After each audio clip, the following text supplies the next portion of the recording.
Welcome back. Hey, my dear friends. History, as we know it, is supposed to flow in an unbroken line. One civilization rises from the ashes of another. Knowledge piles up. Progress keeps moving ahead. We learn to farm. Then we raise cities. Then we invent writing. Then we build empires. A tidy path, from primitive to advanced. From cave scratches to grand cathedrals to towering skyscrapers. Except that's not really how it went. If you study the historical record closely, if you truly examine what evidence remains, you'll find something disturbing. There are gaps, enormous and unexplained gaps. Centuries where entire flourishing societies just disappear from the archaeological record. Periods when human progress doesn't merely slow down, it grinds to a complete halt. Sometimes it even moves backward. Advanced cultures collapse overnight, and their descendants live for generations among the ruins, unable to comprehend the technology their ancestors used. These aren't just missing pages in a history textbook. These are whole chapters ripped out. Entire eras where we have no idea what happened to millions of people. Where did they go? What were they doing? How did they stay alive? And most troubling of all, why did so many of them fail to survive at all? The Bronze Age kingdoms around the Mediterranean didn't fade away gradually. They vanished within one generation. The Western Roman Empire crumbled, and Europe sank into centuries where people forgot how to build with stone. Whole cities in the Americas were deserted, swallowed by jungle, their people scattering to unknown places. The Indus Valley civilization, one of the biggest urban cultures of the ancient world, disappeared so completely that we still cannot read their writing 4,500 years later. These are the shadows between history, the dark spaces where our timeline cracks, and the story stops making sense. Now, if you're using this video to help you sleep, that's exactly why I make these. So maybe subscribe, and tell me where you're watching from, and what time it is. I always read the comments, and it's amazing seeing Berlin at breakfast, and Boston at bedtime. All at once, all of us, wondering about the same mysteries. Here's what makes these gaps so fascinating. We have physical proof that these civilizations existed. We can see their ruins, their artifacts, sometimes even their preserved bodies. But then suddenly the evidence just ends. It's like finding someone's diary with 50 pages torn out right in the middle of the most important part. Take the archaeological record from the late Bronze Age. For centuries, we find signs of trade networks stretching thousands of miles, advanced metalwork, complex writing systems, diplomatic letters between kingdoms. Then around 1200 BCE, almost all of it disappears, not just in one area, but in dozens of places at the same time, across the Mediterranean and Near East. Cities burned, trade routes abandoned, writing systems forgotten. For the next 400 years, the historical record is almost completely black. Or consider pre-dynastic Egypt. We know the Great Pyramids were built around 2500 BCE, but the civilization that constructed them must have spent centuries developing the knowledge, the math, the organizational skills needed for such wonders.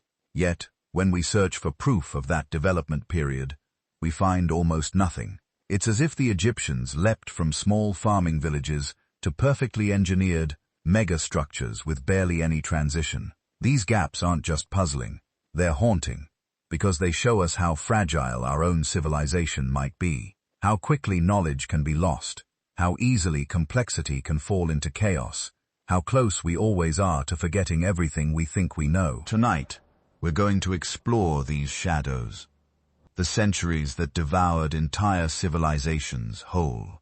We'll travel from the Eastern Mediterranean during its mysterious collapse to the European Dark Ages, where reading and writing nearly died out.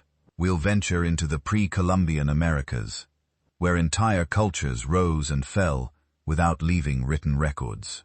We'll examine the Indus Valley, where a civilization of millions left behind cities but no explanations. We'll trace the lost history of sub-Saharan Africa, deliberately erased by those who came later. We'll follow the Pacific navigators who settled thousands of islands, then faded into oral tradition. We'll peer into the murky centuries before ancient Egypt became Egypt. And we'll end at the Younger Dryas, 12,000 years ago, when global catastrophe may have wiped out civilizations we'll never know existed. There's something deeply calming about these mysteries. Unlike the madness of current events, these puzzles have been waiting for thousands of years. They'll still be waiting tomorrow. There's no rush, no deadline, just the quiet comfort of knowing that history is far stranger and more incomplete than we usually admit. So get comfortable, let the questions wash over you, and let's step together into the shadows between history, where entire civilizations wait in the darkness, hoping someone will remember they were here. Picture the Eastern Mediterranean in 1225 BCE. This was the peak of human civilization, the most connected, advanced, complex world humanity had ever built. The Egyptian New Kingdom ruled the Nile with monuments that would still be standing 3,000 years later. The Hittite Empire controlled Anatolia with ironclad armies and precise bureaucracy. Mycenaean Greece thrived with palaces full of gold and warriors whose legends would echo through Homer's epics. The Minoans traded from their island paradise of Crete.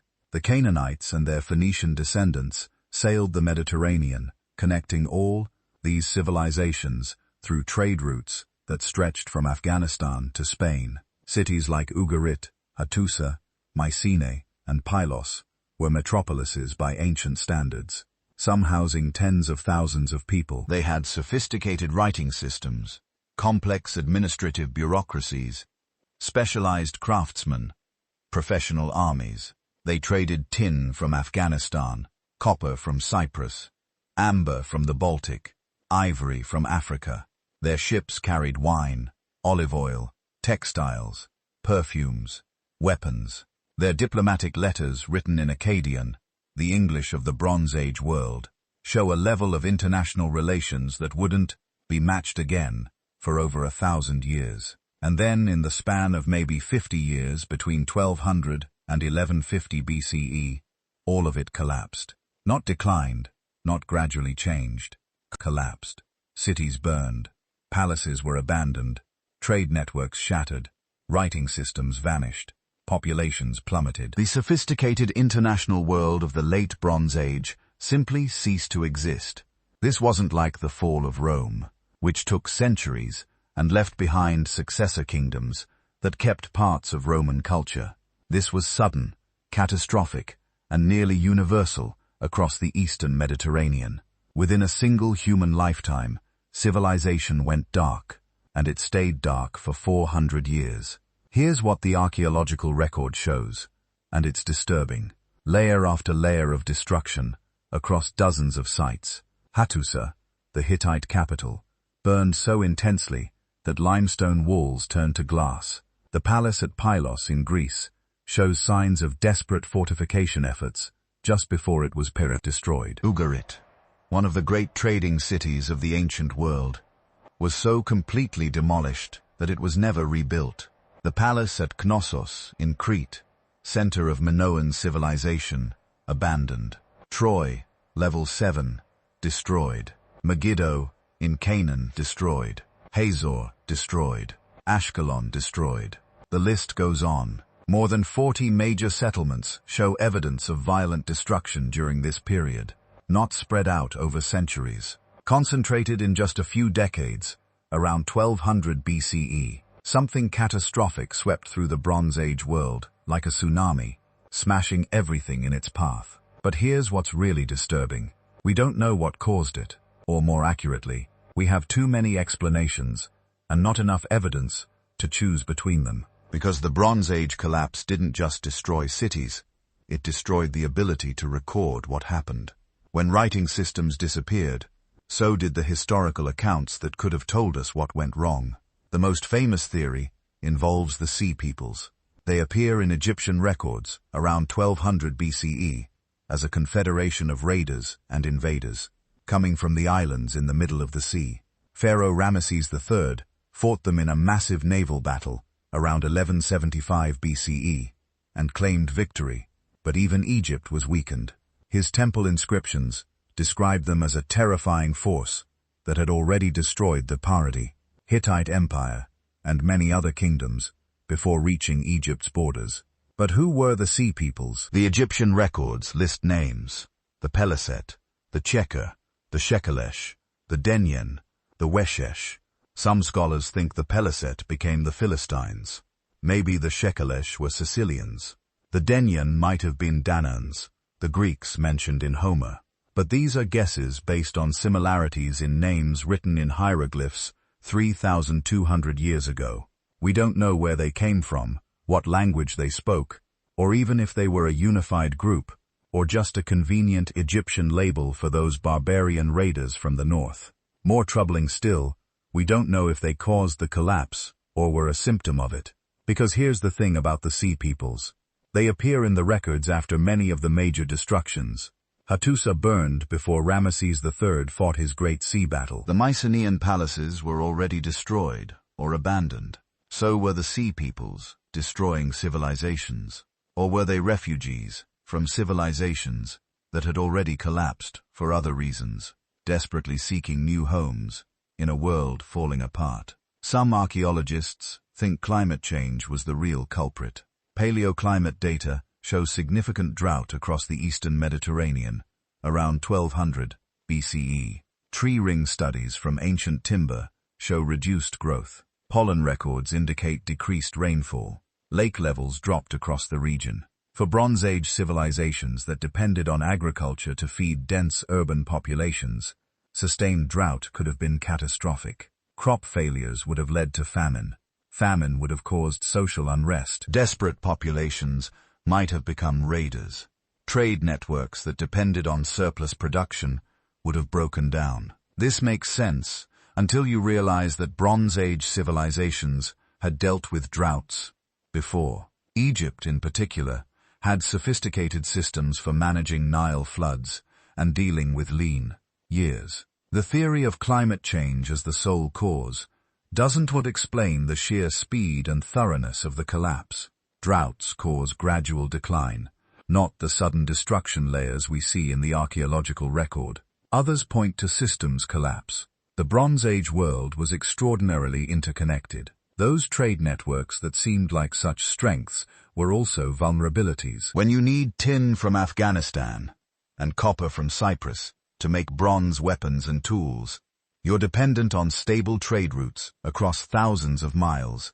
When you've specialized your economy to produce wine and olive oil for export, you need to import grain. When your palace bureaucracy has grown so complex that it takes dozens of scribes just to track inventory, you're vulnerable to disruption. Think of it like a house of cards. Each civilization was supporting the others through trade, diplomatic marriages, military alliances. The whole structure was stable, as long as every piece stayed in place. But if something knocked out one major player, the cascading effects could be devastating. If the Hittites fell, their trading partners lost access to critical resources. If trade routes became unsafe due to raiders, specialized economies collapsed.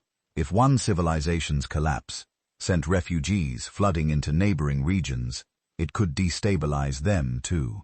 The complexity that had made Bronze Age civilization so impressive also made it incredibly fragile. The evidence for systems collapse is compelling. We can see it in the administrative records. The Linear B tablets from Mycenaean Greece, baked in the fires that destroyed the palaces, show bureaucracies frantically trying to manage resources in what appear to be crisis conditions. Allocations of bronze are measured to the gram. Conscriptions of rowers for ships suggest military emergencies. The last tablets from Pylos mention coastal watchers as if they were expecting an attack from the sea. But then the tablets stop. Linear B, the writing system of Mycenaean Greece, disappeared completely. It wouldn't be deciphered until 1952.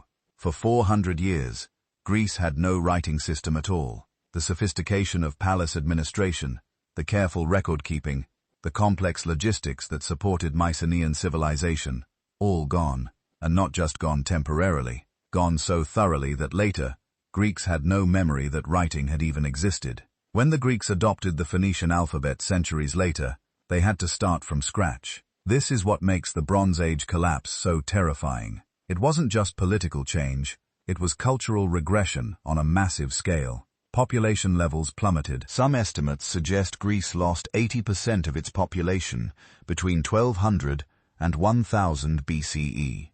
People abandoned cities and returned to small agricultural villages. Monumental architecture stopped. Pottery styles became simpler. Metallurgy techniques were lost. International trade ceased almost entirely.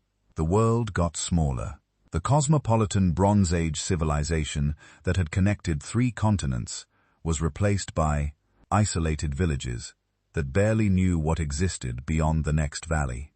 The historical record shows this isolation. Egyptian pharaohs, who had once corresponded with kings across the known world, now dealt only with local concerns. The great diplomatic archives, like the Amarna letters that show the Bronze Age world at its peak, have no equivalent after 1200 BCE, because there was no one left to write to. What's haunting is what was lost forever. We'll never know most of what Bronze Age civilization achieved, because the collapse destroyed not just the civilizations themselves, but the records of their accomplishments. Libraries burned, oral traditions were disrupted when populations scattered, technologies were forgotten when the specialists who knew them died without passing on their knowledge. Consider writing the Linear A script of the Minoans, still undeciphered, the Luwian hieroglyphs of Anatolia barely understood. Whatever writing systems existed in Mycenaean outposts around the Mediterranean, lost. Even in places where writing survived, like Egypt, the collapse created gaps. Egyptian chronology becomes fuzzy. The historical records are incomplete.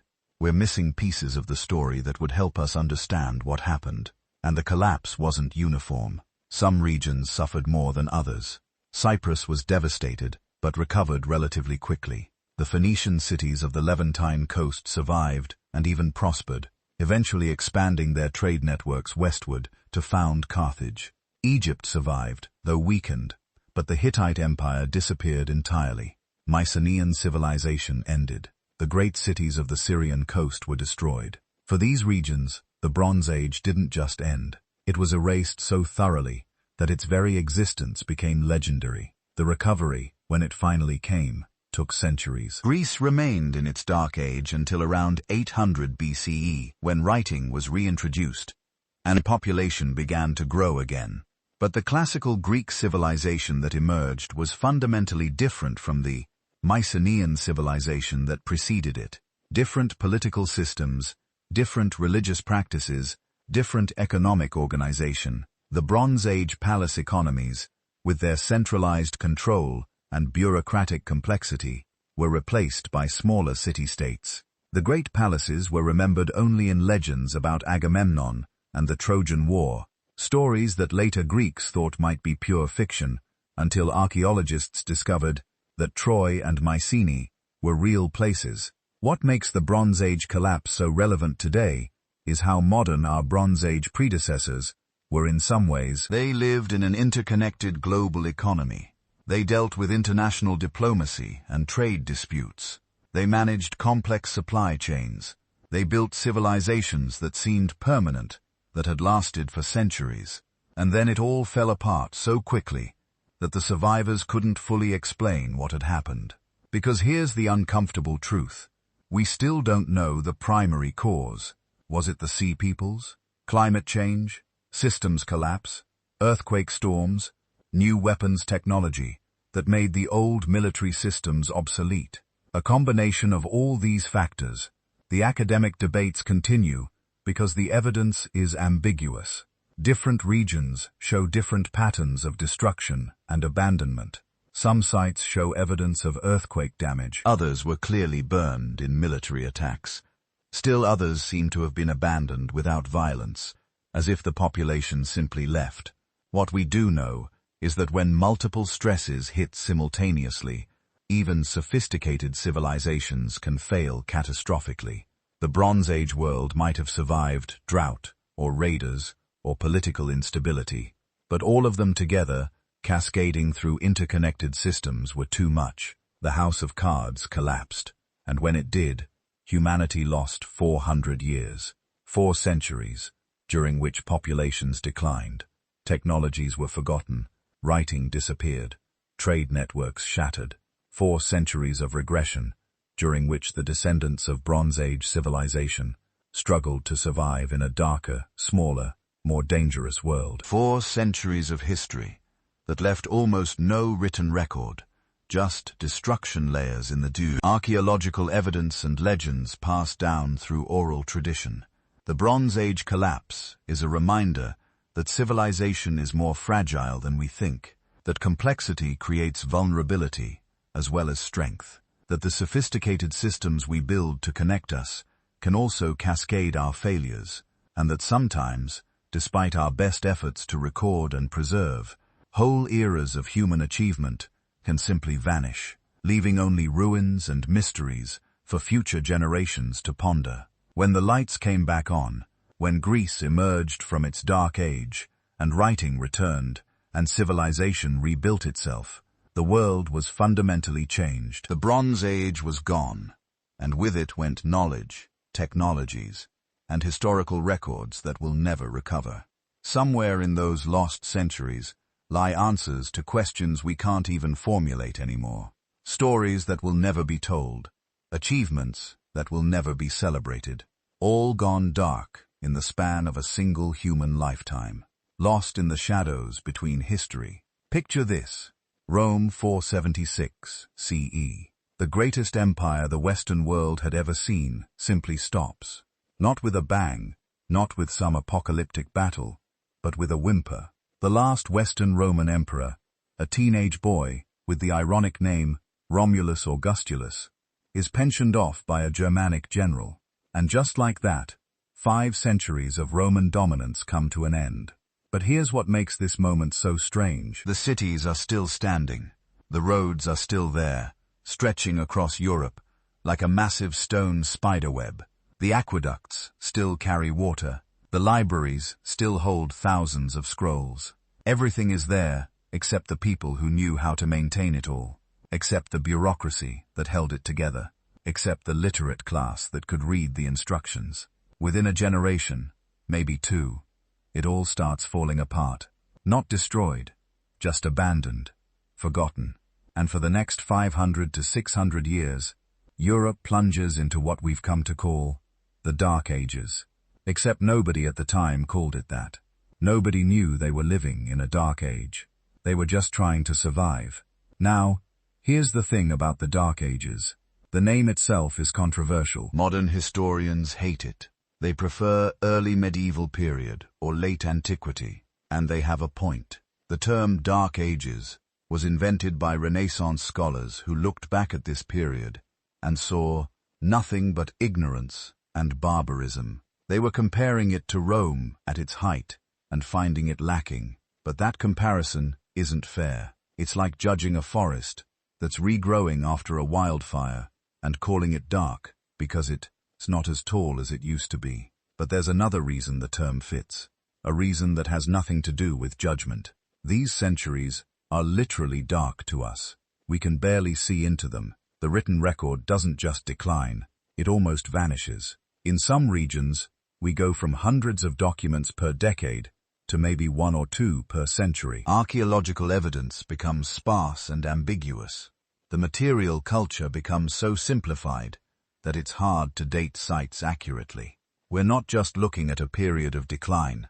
We're looking at a period where our ability to see what was happening almost completely breaks down. It's like someone turned off the lights in history's archive.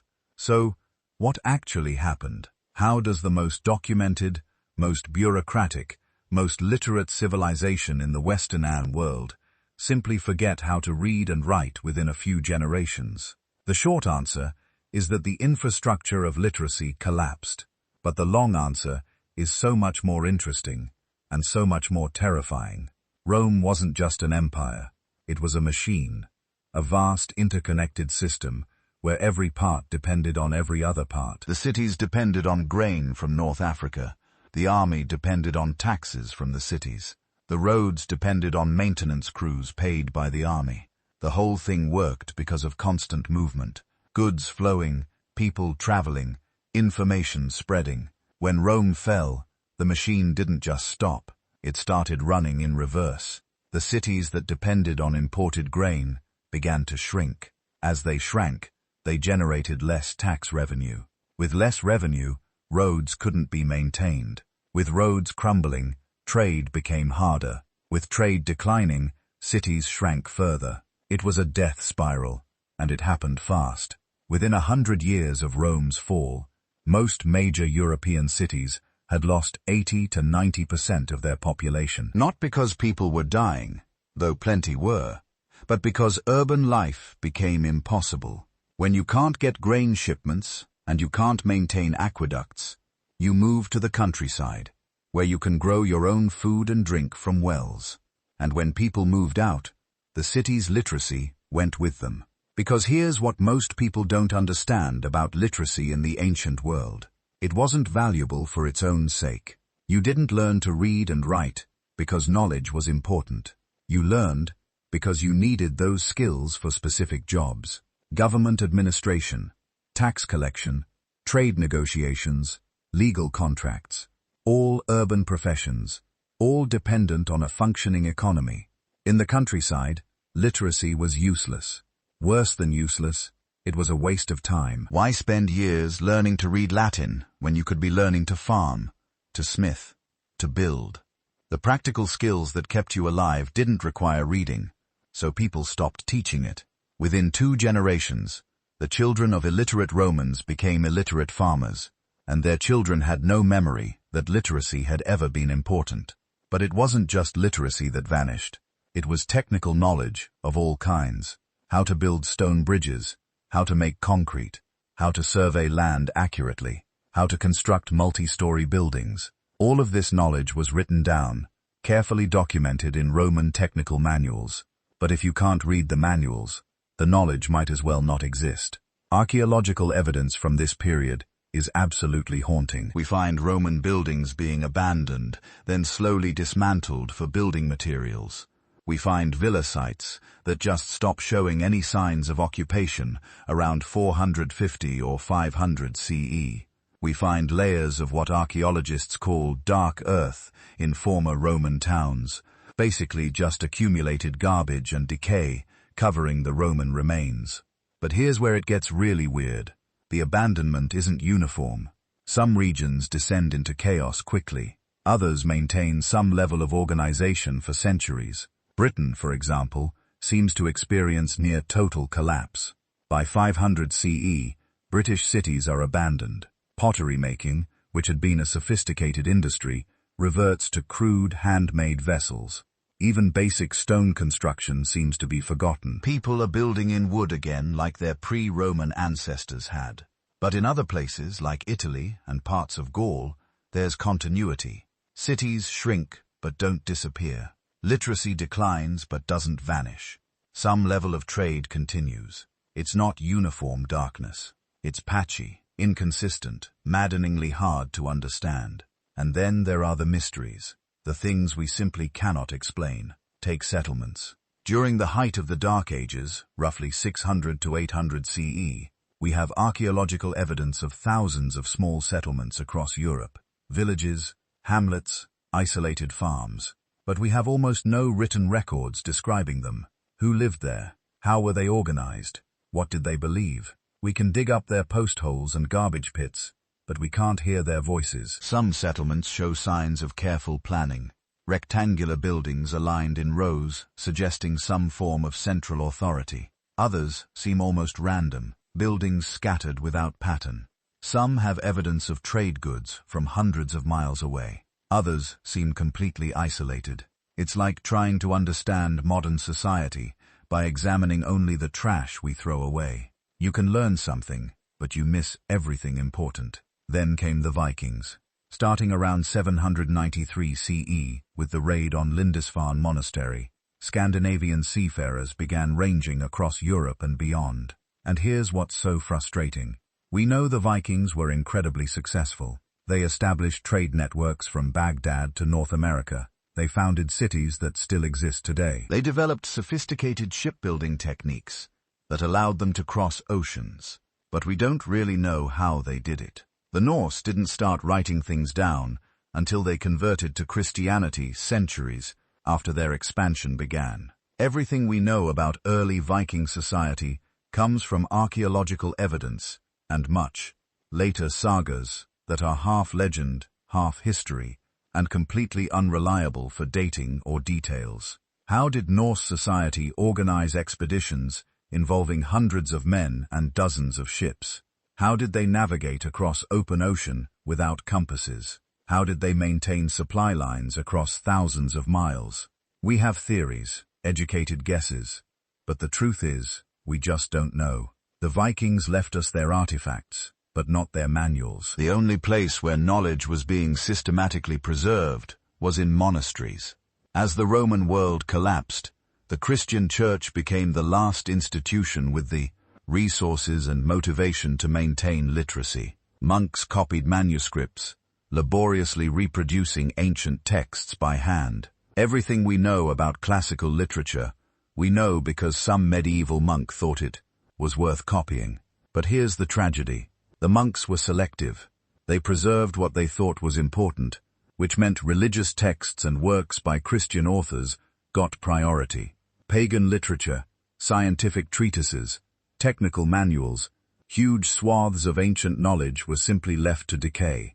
We know of hundreds of ancient texts that existed in the early medieval period, but don't exist now. We have references to them in surviving documents, but the works themselves are gone, and sometimes the preservation itself was destructive. Vellum, the specially prepared animal skin used for writing, was expensive, so monks would sometimes scrape off older text to reuse the vellum for new documents. These are called palimpsests, and modern imaging technology can sometimes read the erased text underneath. What we've found is heartbreaking. Lost plays by Sophocles, scientific treatises by unknown Roman authors, historical accounts that would fill crucial gaps in our knowledge, all scraped away to make room for copies of texts that already existed in dozens of versions. The population decline during this period was staggering, though we can't put precise numbers on it. Some estimates suggest Europe's population fell by 50% or more, between 400 and 600 CE. This wasn't primarily due to war or invasion. It was disease, malnutrition, and the collapse of the trade networks that had allowed specialized urban populations to exist. When populations collapse, so does specialization. In a city of 50,000, you can afford to have full-time scribes, architects, engineers. In a village of 200, everyone needs to be a generalist. Everyone needs to know how to grow food, make tools, build shelter. The specialist knowledge that created Roman civilization became a luxury nobody could afford.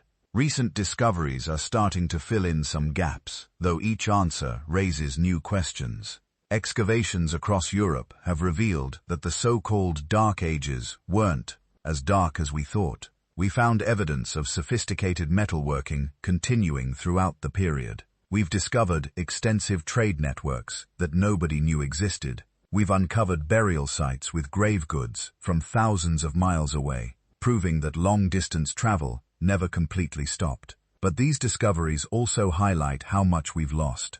Every sophisticated artifact we find raises the question, if they could make this, what else could they make that we haven't found? Every trade good from distant lands suggests networks and relationships we don't understand. Every well-constructed building proves there were architects and engineers whose names wield later. The Dark Ages weren't dark because nothing was happening. They're dark because we can't see what was happening. Somewhere between 400 and 1000 CE, Europe transformed completely. The world of city-states and empire gave way to the world of feudalism and monarchy. Classical culture died, and medieval culture was born. Technologies were lost, and different technologies were invented. Languages evolved, populations migrated, entire peoples appeared and disappeared, and we missed almost all of it. We're like someone watching a movie, where 90% of the frames are missing. We can see the beginning and the end, but the transformation itself, the crucial middle part, is just gone. We know Rome fell. We know medieval Europe emerged. But how one became the other, the actual process of transformation, remains frustratingly unclear. This is the real mystery of the Dark Ages. Not that civilization declined. Civilizations decline all the time. The mystery is how thoroughly the historical record was lost. How does a literate society become illiterate? How does technical knowledge simply vanish? How do entire centuries pass with barely any documentation? The answer seems to be that civilization is more fragile than we think, that the infrastructure supporting knowledge, literacy, and documentation isn't natural or inevitable. It has to be actively maintained. And if it isn't, it collapses faster than anyone would believe possible. Within a generation or two, skills that took centuries to develop can be completely forgotten. Within a few decades, mighty cities can be abandoned and reclaimed by wilderness. The Dark Ages are a warning written in absence. They tell us that history isn't inevitable, that progress isn't permanent, that the things we think are fundamental to civilization can vanish almost overnight if the systems supporting them collapse. They're dark not just because we can't see into them, but because they show us how quickly the lights can go out, how easily centuries of accumulated knowledge can be lost, how rapidly a sophisticated society can forget almost everything it once knew. And somewhere in those lost centuries, people lived, loved, struggled, and died. They had stories we'll never hear, accomplishments we'll never know about, innovations that died with them. They aren't dark because they were ignorant. They're dark because we are. We're the ones who can't see. We're the ones who lost the record. The question isn't whether the Dark Ages were really dark. The question is, what else have we lost without even knowing it was there? Now, let's talk about a gap in history that's much closer to home. One that's particularly frustrating because it happened recently enough that we should know what occurred, but vast sections of it remain complete blanks. The Americas, before European contact. And here's what makes this gap so maddening. We're not talking about trying to piece together what happened 10,000 years ago. We're talking about thriving civilizations that existed just 500 to 600 years ago. Cities with populations in the tens of thousands, complex societies with extensive trade networks. And yet, for huge stretches of this history, we know almost nothing. Because here's the thing about pre-Columbian America. When the first Europeans arrived, they found what looked like a mostly empty continent. Scattered indigenous groups, yes, but vast regions that appeared virtually uninhabited. Early colonists saw this and assumed the Americas had always been sparsely populated. This became the dominant narrative, the New World as a pristine wilderness, barely touched by human hands. But archaeology tells a completely different story. The evidence suggests that on the eve of European contact, the Americas were home to somewhere between 50 and 100 million people. That's not a minor population. That's comparable to Europe's population at the same time. These people lived in cities, built monumental architecture, created complex agricultural systems, and developed sophisticated social organizations. Then, within a century of European contact, maybe 90% of them were gone, and they took their history with them. Start with Cahokia. Most people have never heard of it, but around the year 1050, it was the largest city in North America. Not the largest indigenous city, the largest city, period. Bigger than London, bigger than Paris. A sprawling metropolis near modern-day St. Louis, with a population estimated at 10 to 20,000 people, maybe more. The archaeological evidence suggests the actual urban area might have housed 40,000 people at its peak. Think about that for a moment.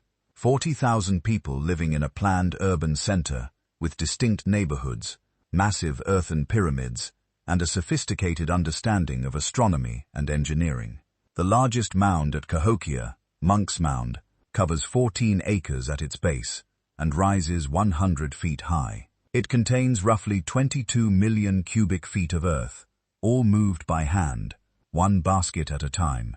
This is more earth than the Great Pyramid of Giza, and it's just one of over 120 mounds that once stood at the site. The city was laid out with precise alignments to solar events. The people of Cahokia built a wood henge, a circle of massive cedar posts that tracked the solstices and equinoxes. They constructed a grand plaza, larger than 35 football fields. They built residential districts with thousands of homes. They created a massive palisade around the central city, a wall that required 20,000 logs and would have taken a coordinated labor force years to complete. This wasn't a simple village. This was a civilization. The Mississippian culture, as archaeologists call it, dominated the Mississippi River Valley and its tributaries for centuries. They built hundreds of mound sites across what is now the southeastern United States. They developed long-distance trade networks that stretched from the Great Lakes to the Gulf of Mexico, from the Atlantic to the Rocky Mountains, shell from the Gulf Coast, copper from Lake Superior, obsidian from the Rockies, all flowing through a commercial network that would have required sophisticated economic organization.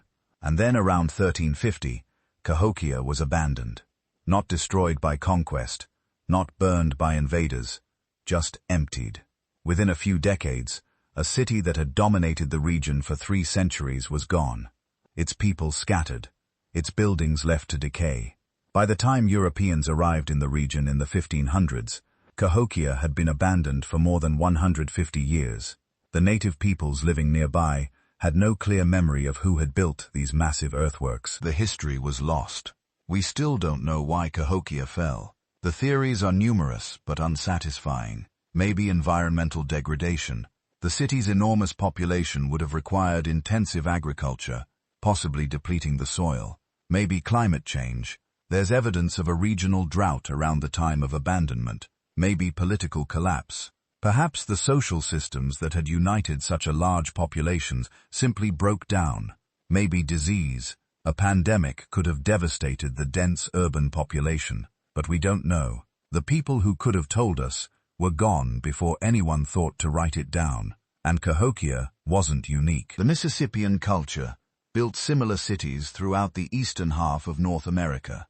Etowah in Georgia, Moundville in Alabama, Spiro in Oklahoma, each with thousands of inhabitants, monumental architecture, and complex social organization. Most were abandoned before European contact.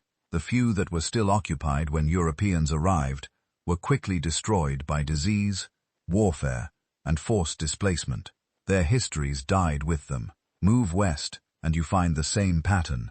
The ancestral Puebloans, often called the Anasazi, built some of the most spectacular architecture in North America. Cities carved into cliff faces, Mesa Verde, Chaco Canyon. These weren't simple dwellings.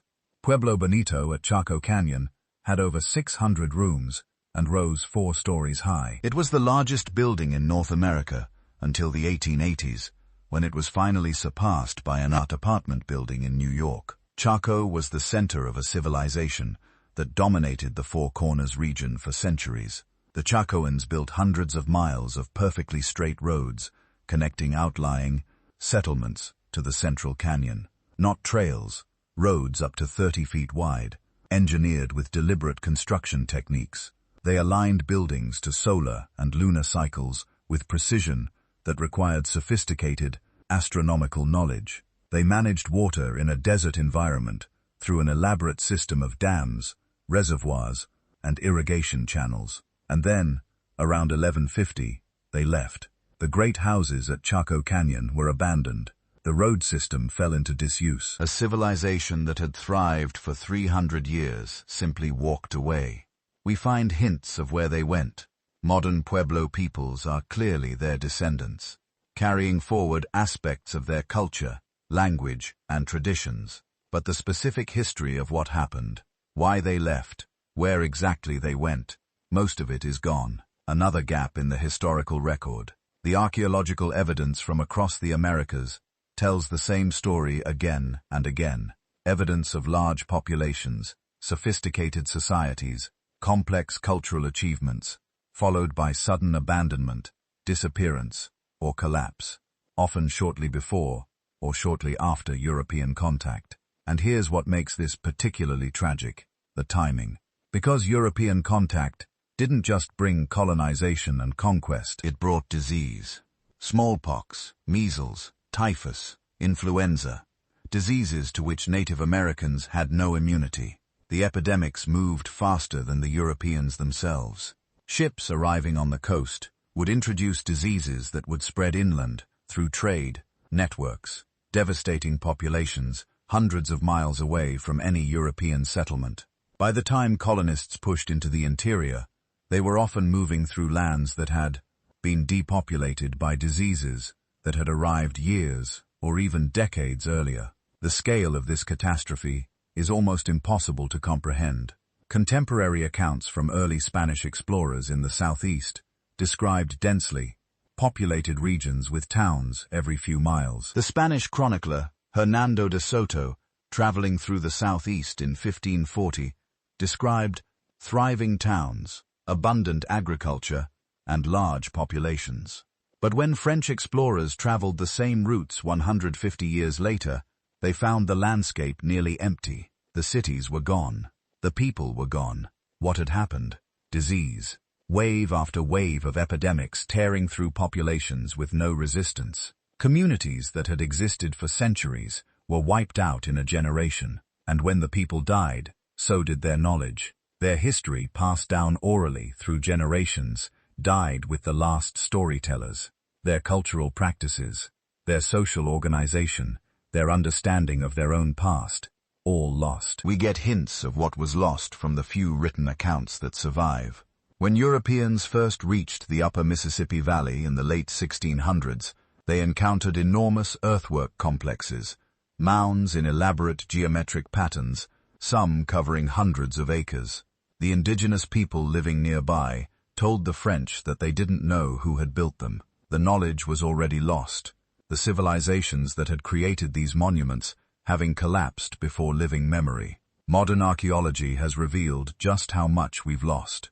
Ground-penetrating radar, LiDAR surveys, and satellite imagery have revealed thousands of previously unknown archaeological sites across the Americas. In the Amazon, which was long thought to be pristine wilderness, LiDAR has found evidence of massive pre-Columbian settlements, earthworks covering thousands of square miles, evidence of sophisticated agricultural systems supporting large populations, cities in the jungle that were abandoned and reclaimed by the forest before Europeans ever reached them. In North America, surveys have revealed that the earthwork complexes are far more extensive than previously thought. The Newark earthworks in Ohio, built by the Hopewell culture around 100 CE, covers nearly 4 square miles. It includes precise geometric shapes, circles, squares, and octagons aligned to astronomical events.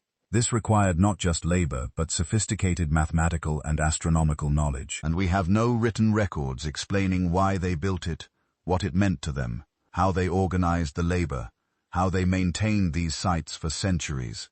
Population estimates for pre-Columbian North America keep rising as archaeology reveals more evidence of settlement. Current estimates suggest there may have been 5 to 10 million people living north of Mexico before European contact. Most of them living in complex societies with social hierarchies, trade networks, and cultural achievements that rivaled anything in Europe at the time. And we know almost nothing about the specific history of most of these societies, who their leaders were, what their belief systems entailed, how they organized their economies, what stories they told about their own origins. The gap in our knowledge is staggering. We have better records of ancient Rome, which existed 2,000 years ago, than we do of Cahokia, which was thriving just 600 years ago. We can trace the political intrigues of medieval European kingdoms in exhaustive detail, but we can barely reconstruct the basic outlines of Mississippian political organization. We have extensive written records from ancient China, spanning millennia, but virtually nothing written about the ancestral Puebloans by the ancestral Puebloans themselves. This gap exists not because these civilizations were primitive or unimportant. It exists because they developed different technologies for recording information. Most relied on oral traditions rather than written records. And oral traditions, no matter how sophisticated, are vulnerable. They require continuous transmission from one generation to the next. Break that chain through disease, warfare, or forced displacement, and the knowledge is lost forever. Modern indigenous communities retain fragments of this history, oral traditions, cultural practices, spiritual beliefs that connect them to their ancestors. But even these connections are often incomplete, broken by centuries of colonization, forced relocation, and cultural suppression. The descendants of these great civilizations often know their ancestors built the mounds, carved the cliffs, created the earthworks, but the specific details, the why and the how, much of it has been lost. So we're left with monuments without context. Earthworks covering thousands of acres that we can map but not understand. Sophisticated astronomical alignments whose purpose we can only guess at.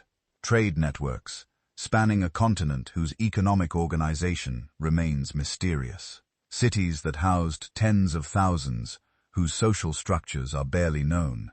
And a demographic catastrophe so complete that it erased the cultural memory of entire civilizations before that memory could be recorded, in a form that would survive. The Americas before Columbus weren't empty wilderness waiting to be discovered. They were home to millions of people living in complex societies, with their own histories, achievements, and stories. And most of those stories are gone, lost in the gap between the collapse of pre-Columbian civilizations and the arrival of written records. Another hole in human history, another reminder that absence of evidence isn't evidence of absence. It's often just evidence of tragedy. Here's something that should bother you more than it probably does. Around 3300 BCE, while Mesopotamia and Egypt were just figuring out how to build cities, a civilization emerged in the Indus River Valley that was in almost every measurable way more advanced than both of them. Better urban planning, more sophisticated sanitation systems, standardized weights and measures, evidence of long-distance trade networks stretching from Mesopotamia to Central Asia, and then, around 1300 BCE, it just vanished. Not slowly, not with dramatic collapse, just faded away into historical silence. And here's the really disturbing part. We have no idea what they called themselves. No idea how their government worked. No idea what gods they worshipped or what stories they told their children. We can't read their writing. We don't know their language. For a civilization that lasted 2,000 years and covered an area larger than ancient Egypt and Mesopotamia combined, we know almost nothing about how they actually lived. Think about that for a second. The Harappan civilization, as archaeologists call it, had a population estimated at 5 million people at its peak. 5 million. That's more people than lived in all of ancient Egypt during the Old Kingdom. They built over 1,400 settlements, including massive cities like Mohenjo-Daro and Harappa, with populations reaching 40,000 or more. These weren't primitive villages. These were planned cities with grid layouts, advanced drainage systems, public baths, and multi-story buildings. They were doing urban planning that wouldn't be matched in Europe until the Roman Empire. And yet, when you walk through a museum and look at Egyptian artifacts, you can read the hieroglyphs, understand the religious texts, know the names of pharaohs and the stories of their gods. But when you look at Indus Valley seals with their mysterious symbols, all you get is silence. Beautiful, intricate, maddeningly silent. The archaeological evidence of Harappan sophistication is everywhere once you start looking. Take Mohenjo-Daro, probably the best preserved Harappan city. The name means Mound of the Dead in Sindhi, which tells you nothing about what its inhabitants actually called it. Everything we know about them comes from what they left behind, and what they left behind is extraordinary. The city was built on a grid pattern, with streets intersecting at right angles, not random organic growth like most ancient cities, but deliberate planning, main streets running north-south, secondary streets running east-west, creating uniform city blocks, buildings constructed with standardized fired bricks, all in the exact same ratio of dimensions. This wasn't just one architect's vision. This was a civilization-wide standard that lasted for centuries across hundreds of settlements. Someone had to establish those standards. Someone had to enforce them, but we have no idea who. No palaces, no temples clearly identified as religious centers, no monuments to powerful kings, no inscriptions proclaiming great victories or divine authority. And then there's the drainage system. Every house in Mohenjo-Daro was connected to a sophisticated network of covered drains running along the streets, bathrooms with toilets, wells for fresh water, the Great Bath, a massive public bathing complex with waterproof walls and a complex drainage system. This level of civic infrastructure suggests centralized planning and maintenance. You don't build city-wide sanitation systems without administrative organization, without taxes or labor systems, without someone making decisions about where drains go and how they're maintained. But there's no archaeological evidence of the kind of administrative buildings you'd expect.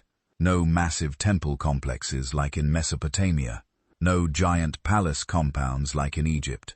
Just uniform housing, well-planned streets, and this incredible infrastructure that somehow maintained itself for 1,000 years without leaving obvious traces of the government that must have created it.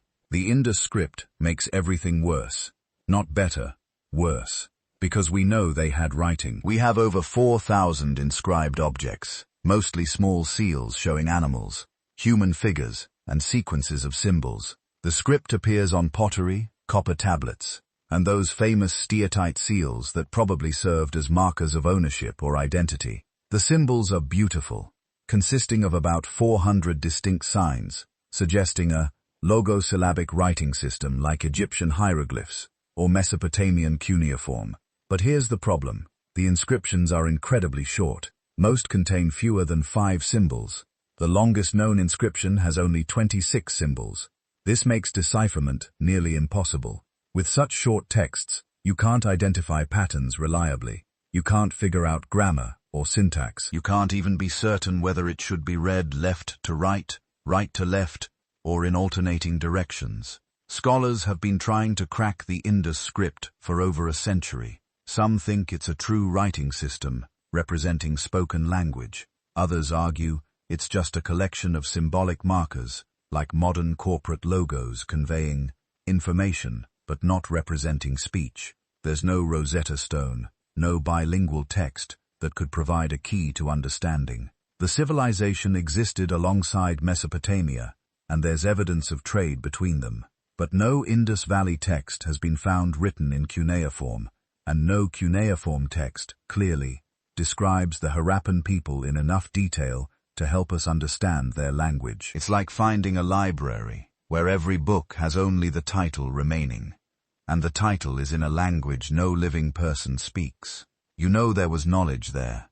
You know they had things to say, but the actual content is locked away forever, unless we can somehow crack the code. Recent technological advances have brought new hope, but also new controversies. Computer scientists have analyzed the Indus script using statistical methods, comparing it to known languages and random symbolic sequences. Some studies suggest the pattern of symbol combinations is consistent with linguistic structure, implying it really is writing. Other researchers remain skeptical, pointing out that short texts can produce misleading statistical patterns. Machine learning algorithms have been trained on the available inscriptions, trying to identify grammatical rules or predict missing symbols in damaged texts. These approaches have produced interesting hypotheses, but nothing definitive. The fundamental problem remains.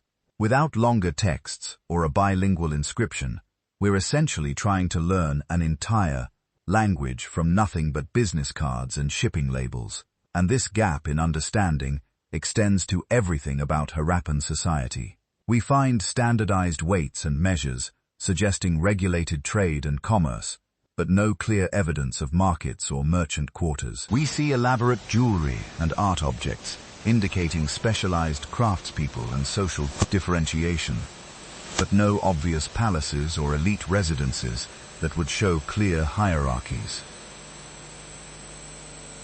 The uniformity of housing is actually striking. Unlike in Mesopotamian cities, where elite homes cluster near temples or Egyptian settlements, obvious distinctions between administrator housing and worker quarters, Harappan cities show remarkably similar structures across most of the site. Sure, some houses are bigger than others, but there's nothing like the massive palatial compounds you expect in a civilization this large and sophisticated. This has led to wild speculation about Harappan governance. Some scholars have proposed they had a more egalitarian social structure, perhaps ruled by merchant councils rather than kings. Others suggest they were controlled by a priest class, whose power was spiritual rather than military, which would explain the lack of obvious palaces, but presence of structures like the Great Bath that might have had ritual significance. A few have even proposed they had no centralized government at all, that somehow they maintained their standardization and infrastructure through cultural consensus and tradition rather than top-down authority. But these are all guesses, educated guesses, based on archaeological evidence, but still guesses filling the void left by our inability to read their own words about themselves. The religious practices are equally mysterious. We find figurines that might be goddesses, or might be toys, seals showing figures in yoga-like poses that might be gods, or might be humans, animals that appear repeatedly, like bulls, elephants, and tigers that might have religious significance, or might just be common subjects for art. There's a famous seal showing a seated figure surrounded by animals that some scholars identify as a proto-Shiva, suggesting continuity between Harappan religion and later Hinduism. Others argue this is projecting later religious concepts backward onto evidence that doesn't really support it. Without texts explaining religious beliefs, without clear temples or obvious religious iconography, we're left inferring spiritual life from ambiguous artifacts. And then there's the disappearance. Around 1900 BCE, the great cities began to decline, not suddenly but gradually over centuries. Building quality decreased. The careful urban planning became less strict. Some settlements were abandoned. By 1300 BCE, the major cities were largely deserted, and the civilization as a distinct cultural entity had essentially vanished. But there's no evidence of conquest, no burned layers suggesting invasion, no mass graves indicating plague. The climate did change, with the monsoon pattern shifting and some rivers changing course, which would have affected agriculture and trade. But civilizations don't usually just fade away peacefully because of gradual climate change. They transform, they migrate, they adapt. The Harappans seem to have done all of these things, dispersing into smaller settlements, possibly moving east toward the Ganges Valley. But in the process, they lost whatever centralized culture had maintained their distinctive civilization. Then comes the gap. The period between the decline of the Harappan civilization and the emergence of Vedic culture, around 1500 BCE, is murky and contested. The Vedic people spoke an Indo-European language, Sanskrit, completely unrelated to whatever language the Harappans spoke. The Vedic texts, composed over centuries and eventually written down, contain no clear memories of the great cities of the Indus Valley, no stories about abandoned urban centers, no legends explaining the mysterious ruins. It's as if the Harappan civilization had been completely forgotten within a few centuries of its decline. Some scholars suggest there was cultural continuity, that elements of Harappan religion and culture were absorbed into Vedic tradition. Others see a complete break, a replacement of one culture by another. But without texts from the Harappans themselves, without clear archaeological evidence of the transition, we're left with competing theories and insufficient data. Why do we know so little, despite extensive remains? Part of the problem is preservation. The Indus Valley has been continuously inhabited for 5,000 years. Modern cities sit on top of ancient ones. Agriculture has disturbed countless sites. The region's climate isn't ideal for preserving organic materials like wood or cloth or paper that might have contained longer texts. But other civilizations face similar challenges and still left decipherable records. The real issue is the script. Without the ability to read their writing, we can't access their own explanations of themselves. We're reduced to making inferences from physical evidence. And physical evidence alone can't tell you what people believed, how they organized themselves politically, what stories they told, what they thought was important. We are left with this strange paradox. A civilization sophisticated enough to maintain urban infrastructure for 1,000 years, to standardize measurements and construction across a vast territory, to conduct long-distance trade and create beautiful art, but one that remains fundamentally unknowable to us. They had context, deep, meaningful context, for everything they did, but that context is lost. All we have are the artifacts, beautiful and mute, telling us that something remarkable happened here, but refusing to explain what it meant to the people who created it. Somewhere in those undeciphered symbols lie answers, names and stories and explanations. The Harappans knew who they were, they just never imagined that one day nobody else would. Here's something that should bother you. When we talk about ancient history, we speak with confidence about Roman emperors, Chinese dynasties, Persian kings. We can tell you what they ate, how they dressed, who they married. We have their words, their laws, their poetry. But ask about the kingdoms of medieval West Africa, the empires that controlled the gold trade and made European kings jealous. And suddenly, the story gets fuzzy. Ask about the people who built Great Zimbabwe, one of the most impressive stone structures in the ancient world, and we shrug. Ask about the Nok culture, who were smelting iron in West Africa, while Europe was still figuring out bronze working, and we admit we barely know their names. This isn't because Africa lacked sophisticated civilizations. It's because we lost their stories. Or more accurately, we discarded them, dismissed them, allowed them to slip through the cracks of historical preservation until vast stretches of African history became gaps, mysteries, lost centuries, waiting to be rediscovered. The problem starts with how history gets preserved. In Europe and Asia, written records stretch back thousands of years. Mesopotamian clay tablets documenting grain sales from 3000 BCE, Egyptian hieroglyphs detailing the reigns of pharaohs, Chinese chronicles recording everything from astronomical events to court gossip.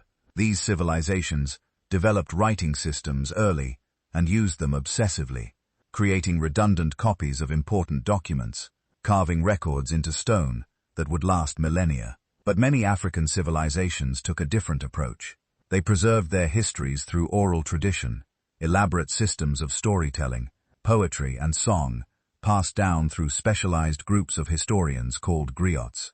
These weren't casual campfire tales. They were precisely memorized accounts, sometimes hours long, recounting genealogies, major events, cultural practices. In societies with strong oral traditions, griots could recite the names and deeds of rulers, going back dozens of generations, without missing a detail. The problem is that oral traditions don't survive societal collapse the way stone inscriptions do.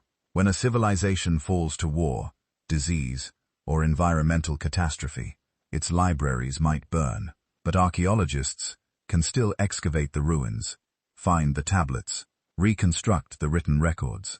But if the griots die without passing on their knowledge, if the cultural continuity gets broken, the history simply vanishes. No ruins to excavate, no artifacts to translate, just silence where there should be stories. This is exactly what happened across much of sub-Saharan Africa. Not because these civilizations were less sophisticated, but because the catastrophes they faced were so complete that the chains of oral transmission got severed, and when European colonizers arrived, they weren't interested in preserving what remained. They were interested in claiming the continent had no history worth preserving at all. Take Great Zimbabwe. In the hills of southeastern Africa stands one of the most remarkable architectural achievements of the medieval world. Massive stone walls, some 36 feet high, built without mortar, from perfectly fitted granite blocks. A complex of enclosures covering nearly 1,800 acres featuring a conical tower, intricate passageways, and sophisticated drainage systems. At its peak around 1300 CE, this was the capital of a kingdom that controlled the gold trade between the African interior and coastal Swahili merchants. Home to perhaps 18,000 people, making it one of the largest cities in medieval Africa. When European colonizers first encountered these ruins in the late 19th century, they couldn't believe Africans had built them. There had to be another explanation. They claimed the structures were Phoenician, built by King Solomon's miners, constructed by lost Arab traders. Anything except the obvious truth that indigenous African peoples had created a sophisticated stone-building civilization. This wasn't just racist dismissal, though it was certainly that. It was erasure. By denying that local peoples could have built Great Zimbabwe, colonizers justified erasing the oral histories that still existed, the traditions that could have told us who these builders were, how their society functioned, why they eventually abandoned this magnificent city. Instead of preserving and recording these accounts, colonial authorities actively suppressed them. The result is that even now, more than a century after archaeologists definitively proved Great Zimbabwe was built by indigenous Africans, we still don't know crucial details about the civilization that created it. We don't know the builder's name for their city. We don't know the titles of their rulers or the organization of their government. We have only fragments of their trading networks, hints of their religious practices, questions without answers about why such a powerful kingdom left no written records and eventually faded from prominence. The Kingdom of Kush tells a similar story, but with an added layer of tragic irony. For over 1,000 years, from around 1070 BCE to 350 CE, the Kushite civilization thrived along the Nile in what is now Sudan. At various times they conquered and ruled Egypt itself. Kushite pharaohs of the 25th dynasty controlled one of the most powerful empires in the ancient world. They built pyramids, not copies of Egyptian designs, but their own distinctive style, steeper and more numerous. They developed their own writing system, Meroitic script, which we found on temples, tombs, and everyday objects. Here's the tragedy. We can't read it. Despite decades of effort by linguists and archaeologists, Meroitic script remains largely undeciphered. We know it's not related to Egyptian hieroglyphs, though it borrowed some symbols. We can identify names and a few words, but full texts remain opaque, locked away by the simple fact that when the Kushite kingdom fell, apparently nobody survived who could teach the script's meanings to later generations. Think about what we've lost. Imagine if we couldn't read ancient Greek or Latin. Imagine if all of Roman history was a mystery. All of Greek philosophy lost because nobody remembered how to decode the letters. That's the situation with Kush. We have their monuments, their artifacts, their cities. We know they were sophisticated, powerful, culturally rich, but their own words, their own accounts of their history, remain silent. A gap we may never be able to fill. The Nok culture presents an even more perplexing mystery. Starting around 1500 BCE, in the Jos Plateau of what is now Nigeria, someone began creating distinctive terracotta sculptures, elaborate human figures with stylized features, detailed hairstyles, ornate jewelry. These weren't crude figurines. They were sophisticated artwork, showing technical mastery and consistent artistic traditions. More importantly, the Nok were smelting iron by 1000 BCE, making them among the earliest ironworking cultures in the world. They skipped the Bronze Age entirely, moving directly from stone tools to iron implements. This suggests either independent innovation, which would be remarkable, or contact with ironworking cultures from elsewhere, which would rewrite our understanding of ancient trade networks. But we don't know which. We don't know who the Nok were, what they called themselves, how their society was organized. We don't know if they had writing, though no examples have survived. We don't know their language, their mythology, their political structures. All we have are their remarkable sculptures, scattered across a region that was later disrupted by migrations, state formations, and eventually colonial conquest. Whatever oral traditions might have preserved Nok history were lost in the turbulence of the following millennia. The pattern repeats across the continent. Medieval West African empires like Ghana, Mali, and Songhai controlled trade networks spanning thousands of miles, amassed wealth that made them legendary even in distant Europe. The Mali Empire's ruler, Mansa Musa, famously crashed the gold market in Cairo during his pilgrimage to Mecca in 1324 by spending so lavishly that gold prices didn't recover for years. We know this happened because Arab scholars documented it. We have outside observers' accounts of these kingdoms' wealth and power, but internal records, the day-to-day functioning of these empires, the perspectives of their own historians, these are frustratingly fragmentary. We know the names of some rulers, the outlines of some wars and successions, but vast periods remain obscure, understood only through archaeological inference and the scattered accounts of foreign visitors. Part of this gap is natural historical loss, but part is deliberate destruction. When colonial powers carved up Africa in the late 19th century, they weren't interested in preserving indigenous historical traditions. They were interested in claiming that Africa had no history, no civilizations worth respecting, no accomplishments that would complicate the narrative of European superiority. Libraries were burned, not accidentally, but systematically. Oral historians were dismissed as unreliable, their carefully preserved traditions discarded as primitive mythology. Archaeological sites were looted for objects to fill European museums with no regard for context or preservation of knowledge.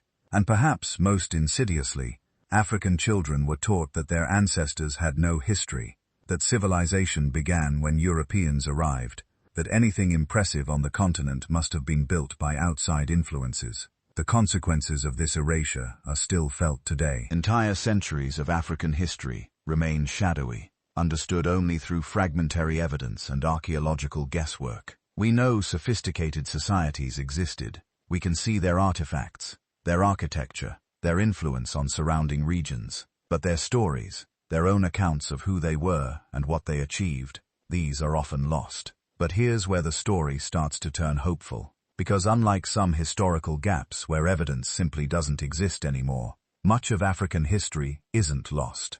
It's just been ignored, dismissed, waiting to be properly studied and preserved. Recent decades have seen an explosion of archaeological work across sub-Saharan Africa, revealing complex societies that colonial-era scholarship claimed didn't exist. In southern Africa, excavations have uncovered extensive trade networks, dating back over 1,000 years, with goods from as far away as China and India showing up in local settlements.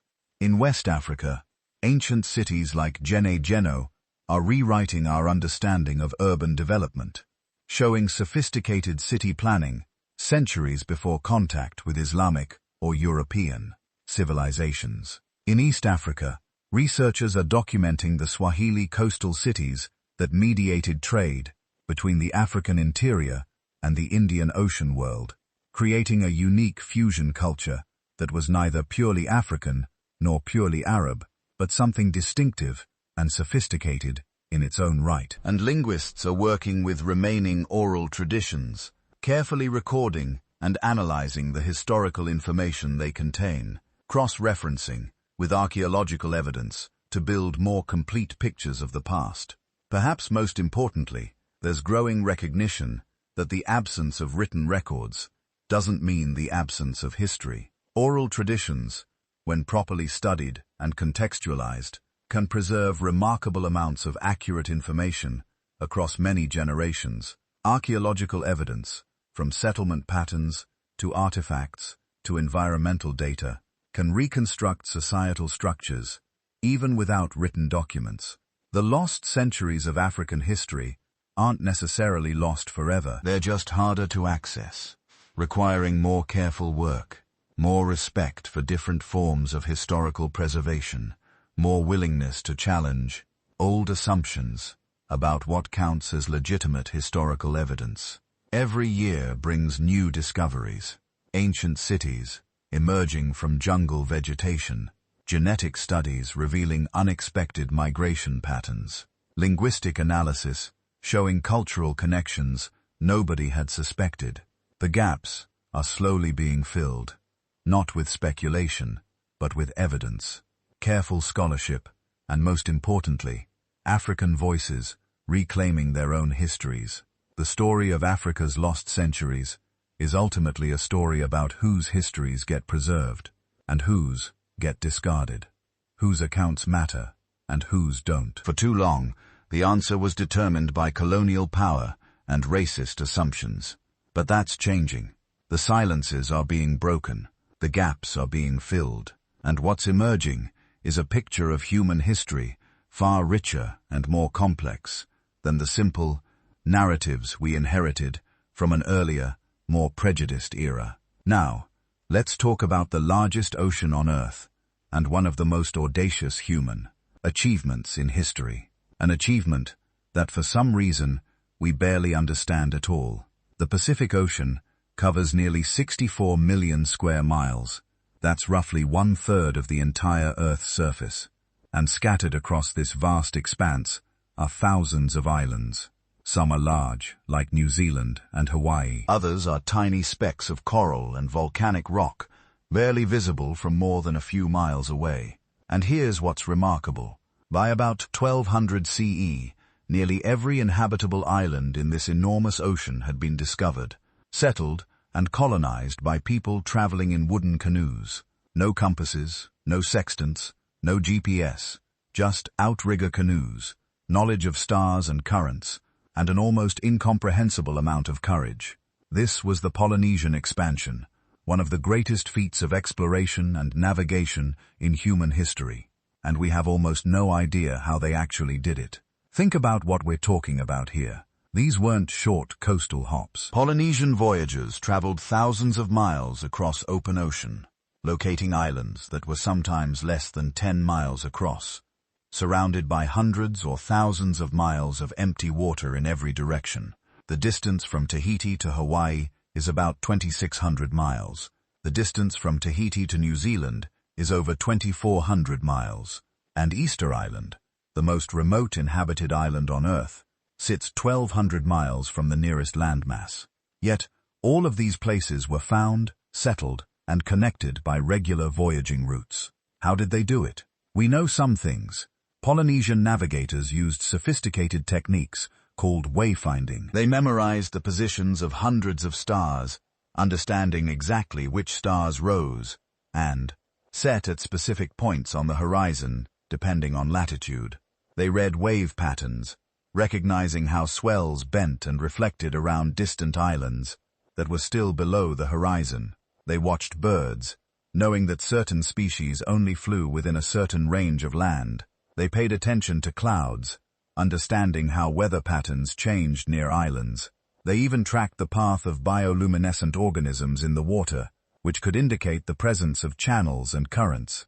But here's the problem. By the time European explorers arrived in the Pacific in the 1500s and 1600s, most of this knowledge was already being lost. The great age of Polynesian exploration had ended centuries earlier. The voyaging routes that had once connected islands across thousands of miles had been largely abandoned. The last major expansion, the settlement of New Zealand by the Maori around 1300 CE, had happened 200 years before Europeans arrived. And in those intervening centuries, much of the detailed navigational knowledge had faded from living memory. What we know about traditional Polynesian navigation comes mostly from a handful of islands in Micronesia, where the traditions survived into the 20th century. Researchers in the 1960s and 70s worked with master navigators from places like the Caroline Islands, documenting their techniques and attempting to reconstruct the lost art of wayfinding. These efforts led to the construction of modern replicas of traditional voyaging canoes and successful experimental voyages across thousands of miles of ocean. But here's the thing. We still don't know if what survived in Micronesia is the same as what was used during the Great Polynesian Expansion 1,000 years earlier. We don't know how complete our knowledge is. We don't know what we've lost. And that's just the navigation. The mysteries get even deeper when you look at specific islands and what happened there. Take Easter Island, Rapa Nui. This place has become almost mythical in popular culture. The massive stone heads, the Moai staring inland across the island. The story that is usually told goes like this. Polynesian voyagers arrived around 1200 CE. They found a pristine island covered in palm forests. They flourished for a few centuries building those famous statues, but then they cut down all the trees, destroyed their environment, and their civilization collapsed into warfare and cannibalism by the time Europeans arrived in 1722. It's held up as a cautionary tale about environmental destruction, a civilization that destroyed itself through ecological mismanagement. But recent research suggests this story is at best incomplete, and at worst, completely wrong. First, the timeline of settlement keeps getting pushed back. Early estimates said 1200 CE, then 800 CE. Now some researchers think it might have been as early as 400 CE. That would mean the Rapa Nui civilization lasted over 1,000 years before European contact, not just a few centuries. Second, the environmental collapse narrative is being questioned. Yes, the palm forest disappeared, but new evidence suggests this might have been partly due to rats that arrived with the Polynesian settlers, not just human deforestation. The rats ate the palm nuts, preventing regeneration. Without the palms, the ecology changed, but it didn't necessarily collapse. Third, the warfare and cannibalism story comes almost entirely from European accounts. Sufti, written after European diseases had already devastated the island population. We're looking at a society in collapse due to introduced diseases and literally making up stories about what happened before contact. What was Rapa Nui society actually like at its height? We don't really know. We know they carved and moved hundreds of massive stone statues, some weighing over 80 tons.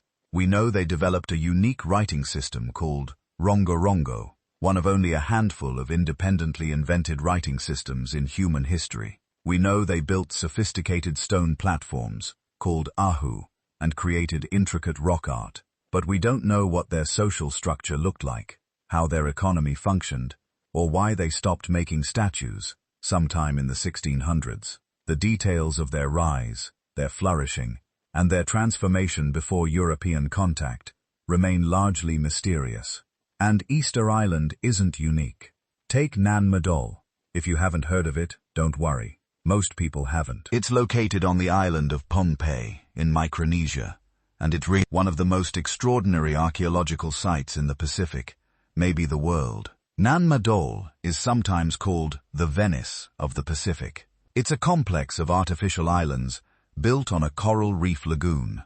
We're talking about 92 artificial islands constructed from massive basalt columns and coral fill connected by a network of canals. The whole complex covers over 200 acres. Some of the basalt columns used in construction weigh up to 50 tons.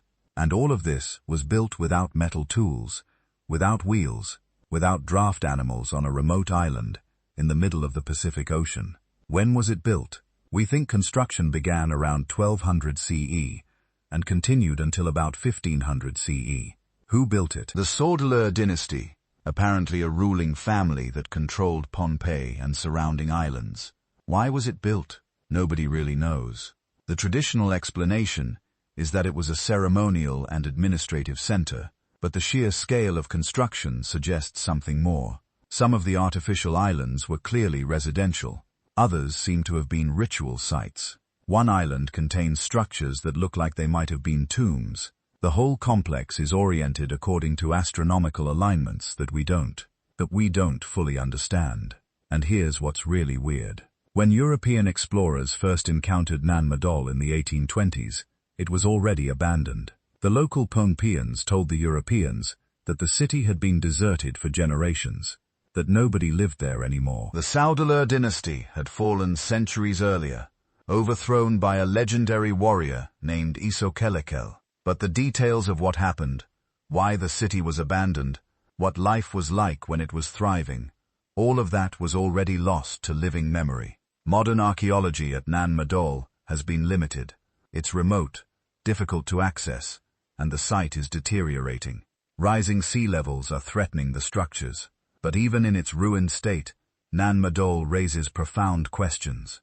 How did a relatively small island society mobilize the labor to build such a massive complex? Where did the engineering knowledge come from? And what happened to make them abandon it? These kinds of mysteries repeat across the Pacific. On Fiji, there are massive hill forts that speak to periods of intensive warfare we know almost nothing about.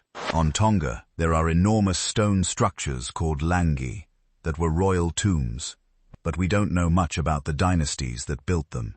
On Samoa, there are star mounds whose purpose remains debated. And then there's the mystery that really challenges our understanding of Pacific history, the sweet potato. The sweet potato is a South American plant. It originated in the Andes, but when Europeans arrived in Polynesia, they found sweet potatoes already being grown across the Pacific from Hawaii to New Zealand. The Polynesian word for sweet potato, kumara, is remarkably similar to words for the plant in several South American languages, which means somehow there was contact between Polynesia and South America before European contact. Polynesians either reached South America or South Americans reached Polynesia, or both. Recent DNA evidence has confirmed this. Studies of modern Polynesian populations show small amounts of Native American ancestry, dating to around 1200 CE. So contact definitely happened, but we have no historical record of it. No archaeological evidence of South American settlements in Polynesia or Polynesian and South America, just the sweet potato, some linguistic similarities, and genetic traces. Did Polynesian voyagers reach South America, spend time there, and return with sweet potatoes and perhaps a few South American companions? Did South American mariners, perhaps from the sophisticated seafaring cultures of coastal Peru, venture west and reach Polynesian islands? We don't know. Both seem almost impossibly difficult, but we know one or both happened. This is what's so frustrating about Pacific history. We know that extraordinary things happened. We can see the evidence, but we don't know the details. We don't know the stories of the people involved, and much of what we've lost will never be recovered. Unlike in Egypt or Mesopotamia, where dry climates preserved written records, the humid tropical climate of most Pacific islands destroys organic materials quickly. There are no ancient Polynesian texts to discover, no lost libraries. What existed was oral tradition, stories and genealogies, and navigational instructions passed down through generations. Some of this survived into the modern era and has been recorded, but much was lost in the catastrophic population collapses that followed European contact. Diseases like measles, smallpox, and influenza devastated Pacific Island populations. Some islands lost 90% or more of their people within a generation of European contact. When you lose that many people that quickly, you lose knowledge holders. You lose the elders who remember the old stories, the navigators who know the traditional routes, the priests who understand the religious traditions. You lose centuries of accumulated wisdom in a single generation. Recent DNA studies are revealing just how much we missed. Genetic analysis of modern Pacific populations has uncovered evidence of migration patterns that don't match traditional theories. There seem to have been multiple waves of settlement, not just one. Some island populations show genetic contributions from groups we didn't own. There are hints in the DNA of connections we never suspected, of journeys we never imagined. Linguistic studies are revealing similar complexities. Pacific languages form one of the most diverse language families on Earth, and the relationships between them tell stories of population movements, cultural exchanges, and isolations that we're only beginning to understand. Every few years, a new study reveals a connection nobody expected, or questions an assumption that seemed certain. What emerges from all this research is a picture of the Pacific as a place of constant movement, innovation, and cultural exchange. Not isolated islands, but a vast network of maritime highways connecting thousands of communities across the world's largest ocean. A network that functioned for over 1,000 years before European contact disrupted it forever. But the details, the individual stories of discovery and settlement, of rise and fall, of innovation and adaptation, most of that is gone. We're left looking at ruins and artifacts, at genetic signatures and linguistic traces, trying to reconstruct a history that was already fading into legend when the first Europeans arrived. The Pacific's forgotten voyagers accomplished something that rivals anything in human history. They explored and settled the largest ocean on Earth, using technology that seems primitive by modern standards, but represented the cutting edge of maritime innovation in its time. They developed navigation techniques sophisticated enough to cross thousands of miles of open ocean and reliably locate islands smaller than Manhattan. They created diverse and complex societies on some of the most remote and challenging environments on the planet, and we barely know their story. That's the gap. That's what we've lost. Picture yourself standing in front of the Great Pyramid of Giza. It's 2550 BCE. You're watching thousands of workers moving massive limestone blocks with precision that seems impossible for the time.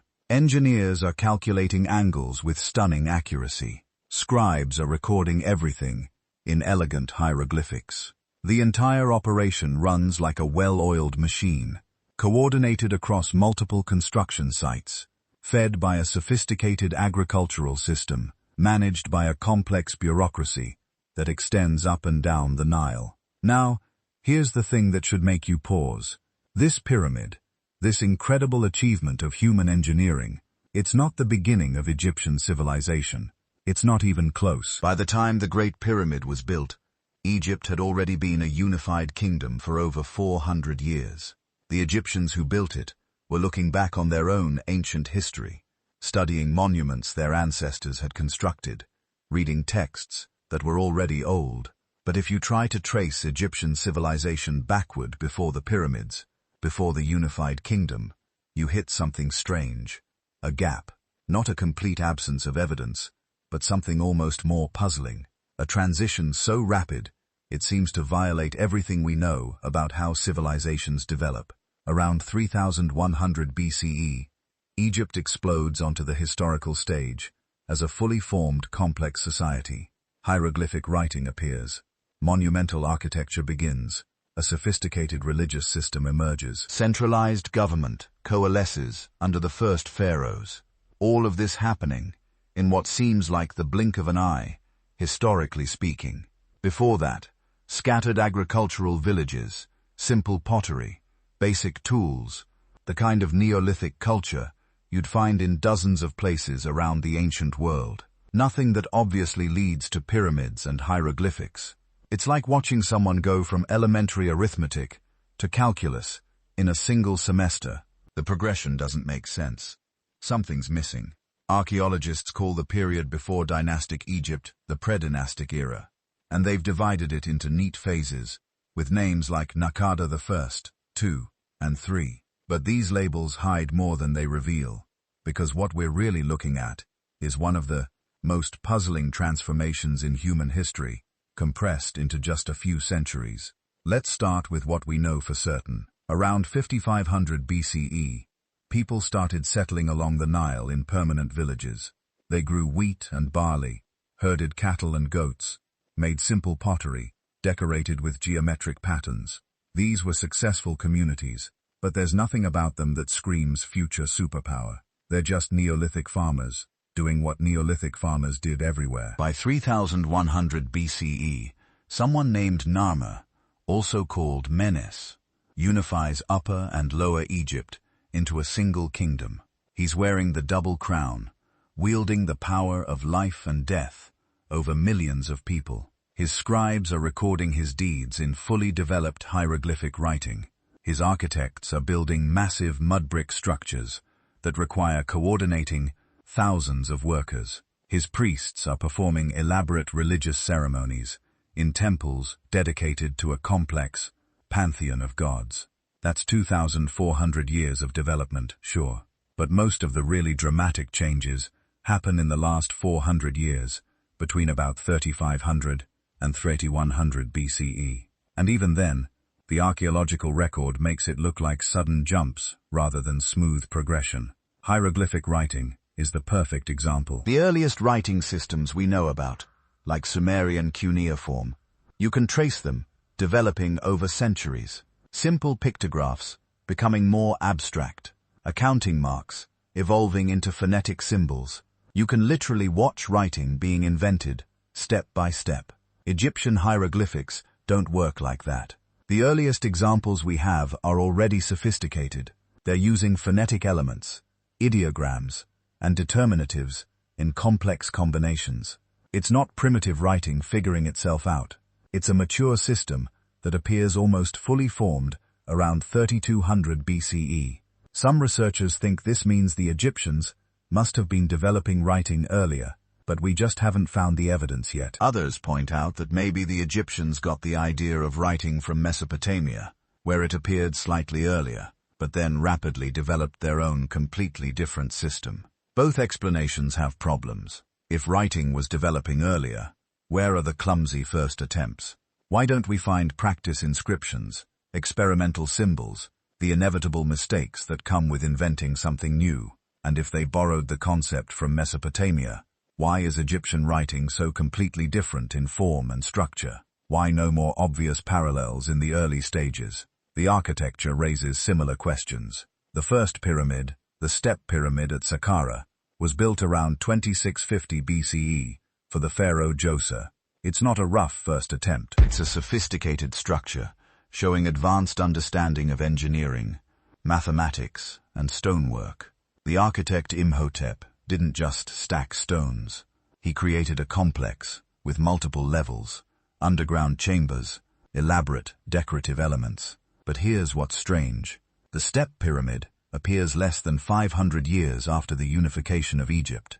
Before that, Egyptian architecture was mostly mud brick.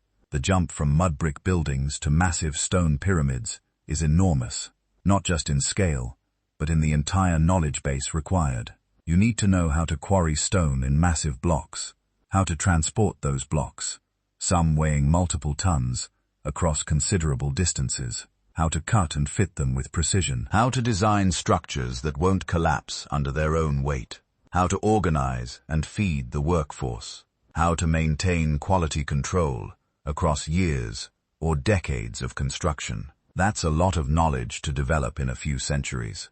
And the archaeological evidence for the intermediate steps is surprisingly thin. Some researchers have proposed that maybe there was an earlier sophisticated culture, something we're calling Dynasty Zero, or the Proto-Dynastic period, that laid the groundwork for everything that followed. The evidence for this comes from a handful of shadowy figures who appear in fragments of king lists and on scattered artifacts. The most famous is the Scorpion King, known from a ceremonial mace head found at Hierakonpolis. The mace head shows a ruler wearing what looks like an early version of the white crown of upper ruler. Egypt, performing some kind of ritual. He's labeled with a scorpion symbol, but we don't know his real name, when exactly he ruled, or what he accomplished. Was he a real king who helped unify Egypt before Nama? Was he a local chieftain whose importance got exaggerated by later tradition? Was he a mythological figure who never existed at all? We don't know. The evidence is too fragmentary, but his existence, even as a possibility, suggests there might have been a more gradual development of Egyptian kingship than the sudden appearance of Nama would suggest. Maybe the unification wasn't a single dramatic event, but the culmination of generations of political consolidation that we can barely see in the archaeological record. Then there's Nabta Playa, and this is where the story gets really interesting. Nabta Playa is a dried lakebed in the Nubian desert about 500 miles south of Cairo. Today, it's completely inhospitable, one of the driest places on Earth. But between about 7000 and 3000 BCE, when the Sahara was greener and wetter, Nabta Playa was an oasis, a place where seasonal lakes formed during the monsoon rains. People gathered there, and they built something extraordinary. Around 5000 BCE, possibly earlier, someone arranged large stone slabs in a circular pattern at Nabta Playa, not randomly, not as simple markers. These stones are aligned to astronomical events. Some researchers argue they track the summer solstice. Others suggest more complex astronomical relationships. The structure includes stone alignments that might have served as a primitive calendar, helping people predict the arrival of the monsoon rains. There are buried stones arranged in patterns that some researchers think might represent constellations. The whole complex suggests a level of astronomical knowledge and organizational capacity that shouldn't exist among small groups of Neolithic herders. Now, the interpretations of Nabta Playa are controversial. Some archaeologists think the astronomical alignments are overstated, that people are finding patterns that aren't really there. Others argue the structure is proof that the people of the Sahara were developing sophisticated knowledge systems thousands of years before dynastic Egypt emerged. But regardless of the specific interpretations, Nabta Playa tells us something important. The people living in what's now the Sahara Desert, before it dried out completely, weren't simple nomads waiting for civilization to happen. They were observing the sky, tracking celestial patterns, organizing communal labor for large construction projects, developing cosmological ideas complex enough to encode in stone. And here's the critical connection. Around 3500 BCE, when the Sahara underwent its final desiccation, turning from savanna to desert, these people had to move. The climate was changing. The seasonal rains were failing. The lakes were drying up. The grasslands were turning to sand. They had two choices: die or migrate. And the nearest place with reliable water was the Nile Valley. So, what if the sudden sophistication of late predynastic Egypt wasn't really sudden at all? What if it represents the arrival of people who'd been developing complex societies elsewhere, in regions that are now so arid and inhospitable that we'd barely explored them archaeologically? What if the skills that built the pyramids, the knowledge that created hieroglyphics, the astronomical understanding that aligned temples and monuments, what if all of that was developed in the Green Sahara by people whose settlements are now buried under hundreds of feet of sand? The climate evidence supports this scenario. The final desiccation of the Sahara happened in pulses between about 5000 and 3000 BCE, with the most severe phase occurring right before the emergence of dynastic Egypt, exactly when you'd expect large-scale migration into the Nile Valley. The genetic evidence is more ambiguous, but intriguing. Studies of ancient and modern Egyptian DNA show influences from across North and East Africa, suggesting multiple population movements converging on the Nile. The people who built dynastic Egypt weren't a single homogeneous group, but a mixture of populations with different origins. And the cultural evidence, the religious system of ancient Egypt, includes elements that seem to reference a homeland somewhere in the south and west, the direction of the now desert Sahara. Some of the oldest Egyptian myths talk about the primordial mound emerging from the waters of chaos, which sounds a lot like watching islands of land appear in seasonal lakes during times of drought. But here's what makes this theory both compelling and frustrating. If there was a sophisticated Saharan culture that migrated to Egypt and jump-started civilization there, we're probably never going to find direct proof. The Sahara is enormous, one of the most hostile environments on Earth. Archaeological survey is extremely difficult, and any settlements that existed would be buried under centuries of sand, scattered by wind, destroyed by the extreme temperature fluctuations that have been grinding away at the landscape for 5,000 years. We might be looking at one of those historical gaps that can never be completely filled. A lost chapter that we know must exist because the story doesn't make sense without it, but which remains tantalizingly out of reach. What we're left with is this: Egyptian civilization didn't appear from nowhere. That's not how human societies work. People don't just spontaneously invent writing and architecture and complex government. These things have to develop, which means there must be a developmental period somewhere. We can see part of that development in the archaeological record of predynastic Egypt, but it's not enough.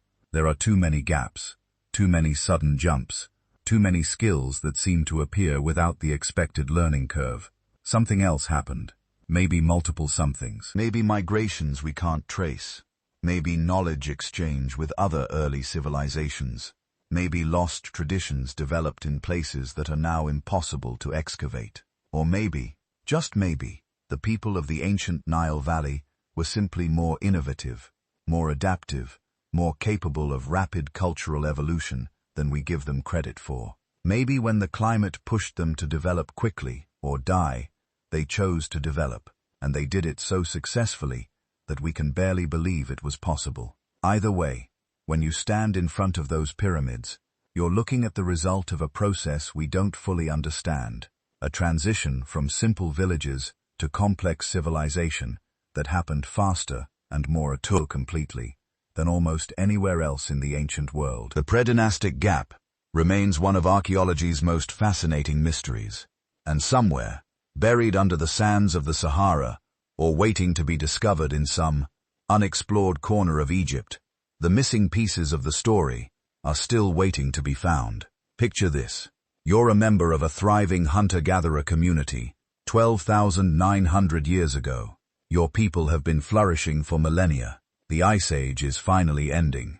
The glaciers have been retreating for 7,000 years. Temperatures are warming, sea levels are rising, and life is getting easier. Your ancestors learned to hunt megafauna, to process wild grains, to build permanent structures. Some of your settlements have hundreds of people. You have trade networks stretching hundreds of miles. You're creating art, practicing astronomy, building monuments.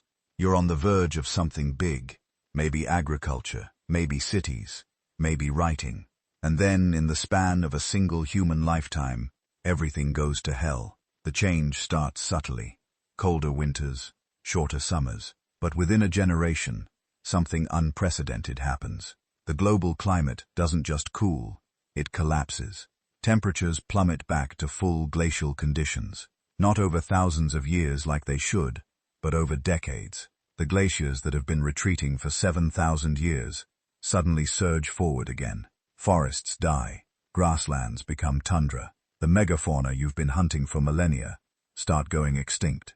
Not just in one place, but everywhere. Mammoths, mastodons, giant sloths, saber-toothed cats, cave bears, all disappearing within a few centuries. Your settlements, the permanent villages your people have been building for generations, become unsustainable. The food isn't there anymore. The herds are gone. The wild grain fields have failed. People are starving.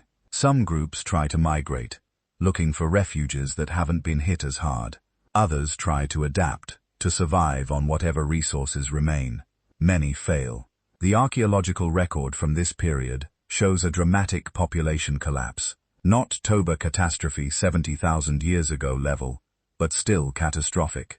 Cultures that had been flourishing for thousands of years simply vanish from the record. Their settlements abandoned, their tool traditions discontinued, their knowledge lost. This wasn't a myth. This wasn't speculation. This was the Younger Dryas, and it lasted for 1,300 years. Now, here's where it gets really interesting. Before the Younger Dryas, during what archaeologists call the Alared period, humans weren't just surviving, they were thriving. The evidence from this time suggests societies far more sophisticated than we used to think, possible for hunter-gatherers. Take the Natufian culture of the Levant. These people were building permanent stone structures 15,000 years ago. Not temporary camps, but year-round villages with mortared walls, plastered floors, and storage facilities. They were harvesting wild grains so systematically that they developed specialized tools for it, sickle blades, with distinctive silica polish, from cutting thousands of grain stalks, at grinding stones for processing seeds into flour, for storage pits, for keeping surplus grain through the winter. They were doing everything agricultural societies do, except actually planting crops. They had achieved sedentary living through intensive foraging. And they weren't alone. In North America, the Clovis culture was thriving, sophisticated big-game hunters with a distinctive stone tool technology that shows up across the entire continent. They weren't random nomadic bands. They were organized, mobile, capable of coordinating large-scale hunts and maintaining technological traditions across thousands of miles.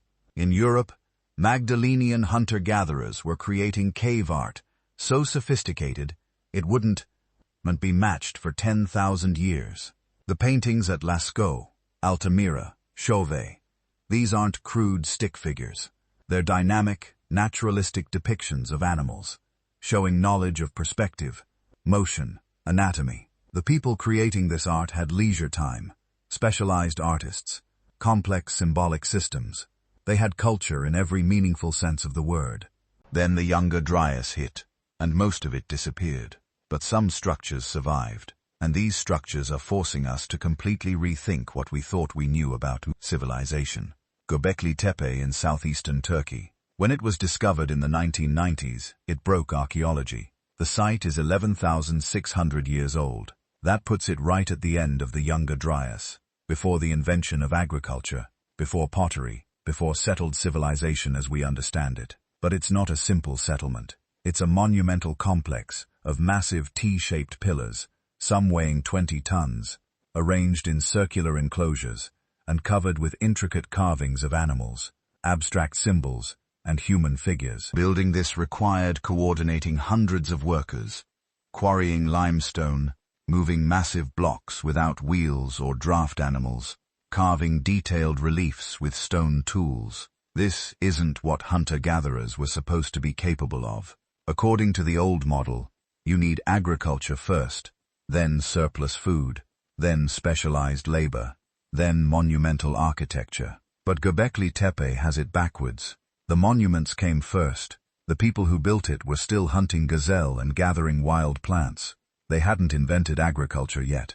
Or had they? Because here's the thing, Göbekli Tepe didn't appear out of nowhere. The construction techniques, the symbolic systems, the social organization required to build it, these things take time to develop. Generations. At minimum, probably centuries. Which means there had to be predecessors, earlier attempts, simpler structures, a gradual evolution of the skills and knowledge necessary to create something like Göbekli Tepe. But where are they? If they existed before the Younger Dryas, most of the evidence would be buried under 1,300 years of climate catastrophe. Sites abandoned, structures collapsed, organic materials decomposed, and that's just the sites on land. Let's talk about sea levels. At the height of the last ice age, sea levels were 400 feet lower than today. That's a 40-story building worth of water, locked up in glaciers. The coastlines looked completely different. What's now underwater continental shelf was dry land. Millions of square miles of habitable territory that humans would have occupied. And here's the thing about coastlines. They're prime real estate, rich in resources, moderate in climate, easy to travel along. If advanced hunter-gatherer societies existed before the Younger Dryas, they would have been concentrated on coastlines. And when the Ice Age ended, when sea levels rose those 400 feet over several thousand years, all those coastal settlements would have been inundated, their structures flooded, their artifacts scattered, their evidence erased. We've lost an entire world beneath the waves. This raises an uncomfortable question. How advanced were these lost coastal cultures? The standard model says they were hunter-gatherers, maybe complex hunter-gatherers, but still fundamentally primitive. But what if they weren't? What if some groups had developed technologies we don't expect? Sophisticated astronomy, advanced mathematics, early metallurgy. The knowledge would have been there. These people had the same brain capacity we do. They'd been refining survival skills for hundreds of thousands of years. They had thousands of years of relative stability before the Younger Dryas. Why wouldn't they innovate? This is where we enter controversial territory. Some researchers, Graham Hancock most prominently, have proposed that an advanced Ice Age civilization existed before the Younger Dryas. Not aliens, not Atlantis, but human. A culture that developed sophisticated technologies, possibly even maritime capabilities, that built monumental structures which mostly got destroyed by the climate catastrophe and subsequent flooding. The evidence they point to includes anomalous megalithic structures worldwide. The massive blocks at Baalbek in Lebanon, some weighing over 800 tons, The precision stonework at Pumapunku in Bolivia, the underwater structures off the coast of Japan at Yonaguni, the submerged city ruins found off the coast of India near Dwarka. Mainstream archaeology dismisses most of these as either natural formations misinterpreted as artificial or as much younger than claimed.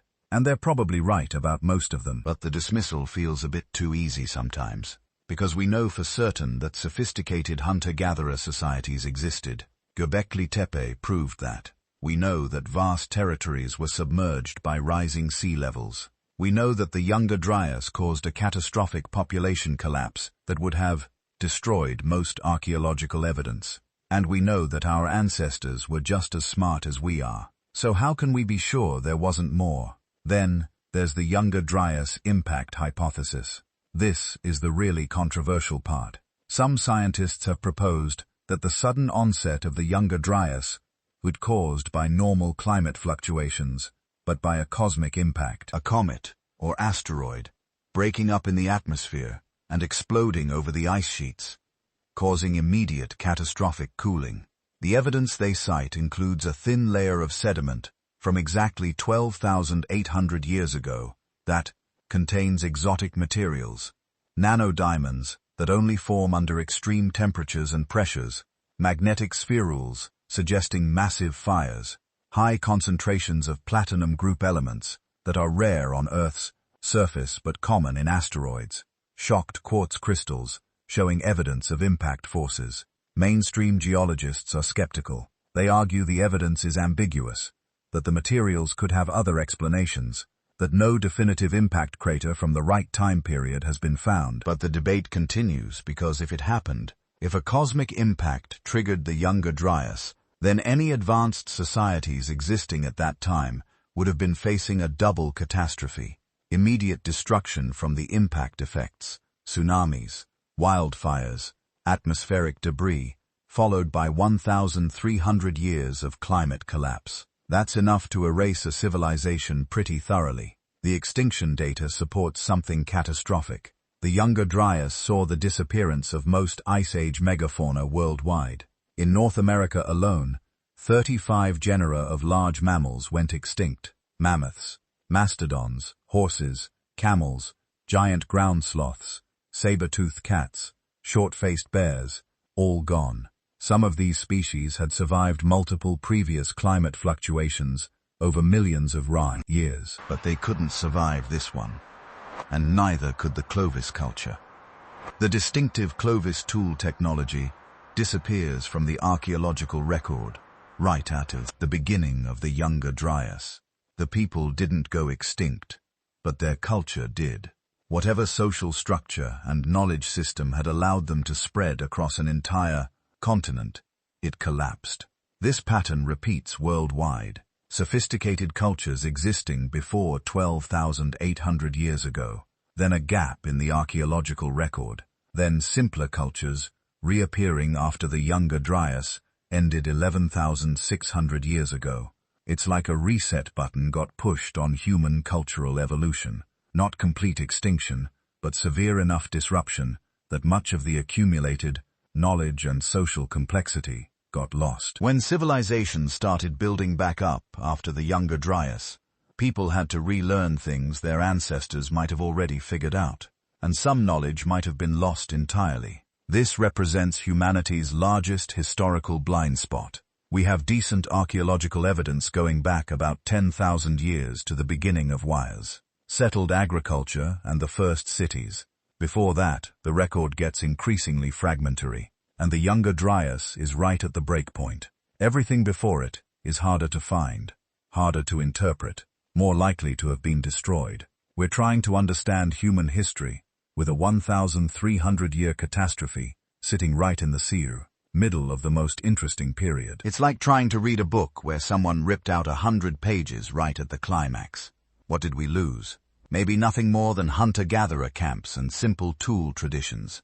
Or maybe something more. Knowledge of astronomy, developed over thousands of years of observation. Mathematical systems sophisticated enough to predict seasons and track celestial events. Oral histories preserving information about human migrations and environmental changes. possibly even early forms of writing or symbolic notation that didn't survive in the archaeological record. We'll probably never know for certain. The evidence is buried under sediment, drowned beneath rising seas, destroyed by 1,300 years of climate catastrophe. But the gaps remain. And in those gaps, there's room for questions that make mainstream archaeologists uncomfortable. Because here's what we do know. Our ancestors weren't primitive. They were smart, adaptive, capable of sophisticated cultural achievements even without agriculture or cities. They survived the Younger Dryas, rebuilt their societies, and eventually created the civilizations we know about. But what they created before, what they might have known and lost, that remains hidden in the largest gap in human history. And sometimes, the questions we can't answer are more interesting than the ones we can. The Younger Dryas ended 11,600 years ago. The glaciers retreated again, temperatures warmed, and within a few thousand years, the first true civilizations appeared. Mesopotamia, Egypt, the Indus Valley. But they didn't start from nothing. They built on knowledge and techniques that must have been developing for millennia, and some of that knowledge might have been very old indeed, preserved through the catastrophe, passed down through generations, waiting for stable enough conditions to flourish again. We are all descendants of the survivors, all products of cultures that endured the worst climate disaster of the last 100,000 years, and all inheritors of whatever they managed to preserve through the darkness. So here we are, at the end of our journey through the gaps, the dark spaces, the lost centuries that riddle human history like holes in ancient parchment. And you know what? We haven't actually solved anything. The Bronze Age collapse is still a mystery. We still don't know what happened to the Indus Valley people. The Dark Ages remain frustratingly dark. Pre-Columbian America keeps most of its secrets, and those Pacific voyages, they're still out there somewhere in the historical fog, their stories waiting to be discovered. But here's the thing about mysteries. They don't need to be solved to be valuable. In fact, there's something profoundly important about acknowledging what we don't know, because every gap in our understanding is an invitation, a reminder that history isn't a closed book. It's an ongoing investigation where every generation gets to participate in the discovery. Think about it this way. Every person who's ever told you they know exactly what happened in the past is lying. Not maliciously necessarily, but they're filling in the gaps with assumptions, with guesses dressed up as certainty. The honest approach, the scientific approach, is to say, we don't know yet. And that yet is doing a lot of work, because we're getting better at this all the time. Technologies that didn't exist 20 years ago are revolutionizing archaeology right now. Ground-penetrating radar that can map entire buried cities without disturbing a single stone. DNA analysis that can track ancient migrations with precision our predecessors couldn't have imagined. Satellite imagery that reveals landscape modifications invisible from the ground. Climate proxies that reconstruct ancient weather patterns season by season. Each new tool illuminates another corner of the darkness. Just in the last few years, we've discovered entire civilizations that nobody knew existed.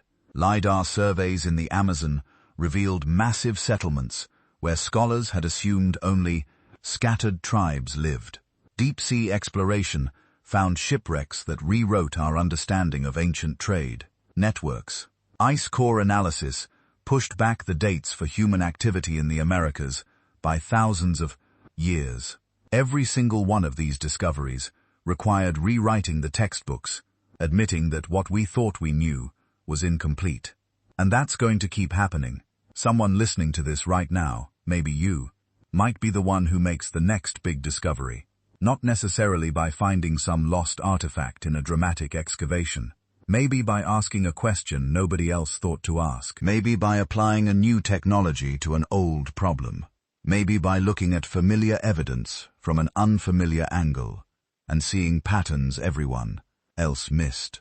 Because the gaps aren't obstacles, they're opportunities. Every blank space in the historical record is a chance for future researchers to make their mark. Every unsolved mystery is a puzzle waiting for someone clever enough, patient enough, curious enough to piece it together. The lost epochs aren't lost forever. They're just lost for now. And there's something comforting about that, isn't there? In a world that often feels completely mapped, totally explored, with no frontiers left to discover, history reminds us that mystery still exists, that wonder is still possible, that we're still at the beginning of understanding our own story as a species. We've been around for hundreds of thousands of years, and we've only figured out tiny fragments of our own past. The rest is waiting. So, what should you take away from all this? Maybe just the reminder that certainty is overrated, that the most interesting questions are the ones we can't answer yet, that every generation stands on the shoulders of the previous one, seeing a little further into the darkness, and that your role in this ongoing investigation matters. Whether you're a professional archaeologist or just someone who finds this stuff fascinating, at 2:00 a.m., your curiosity contributes to the collective effort to understand where we came from.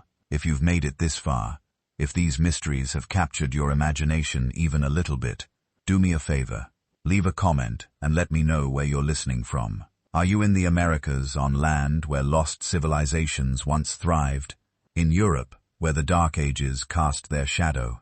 Somewhere in Africa, where so much of our deepest history remains unwritten? Or out in the Pacific on islands reached by voyages whose names we've forgotten?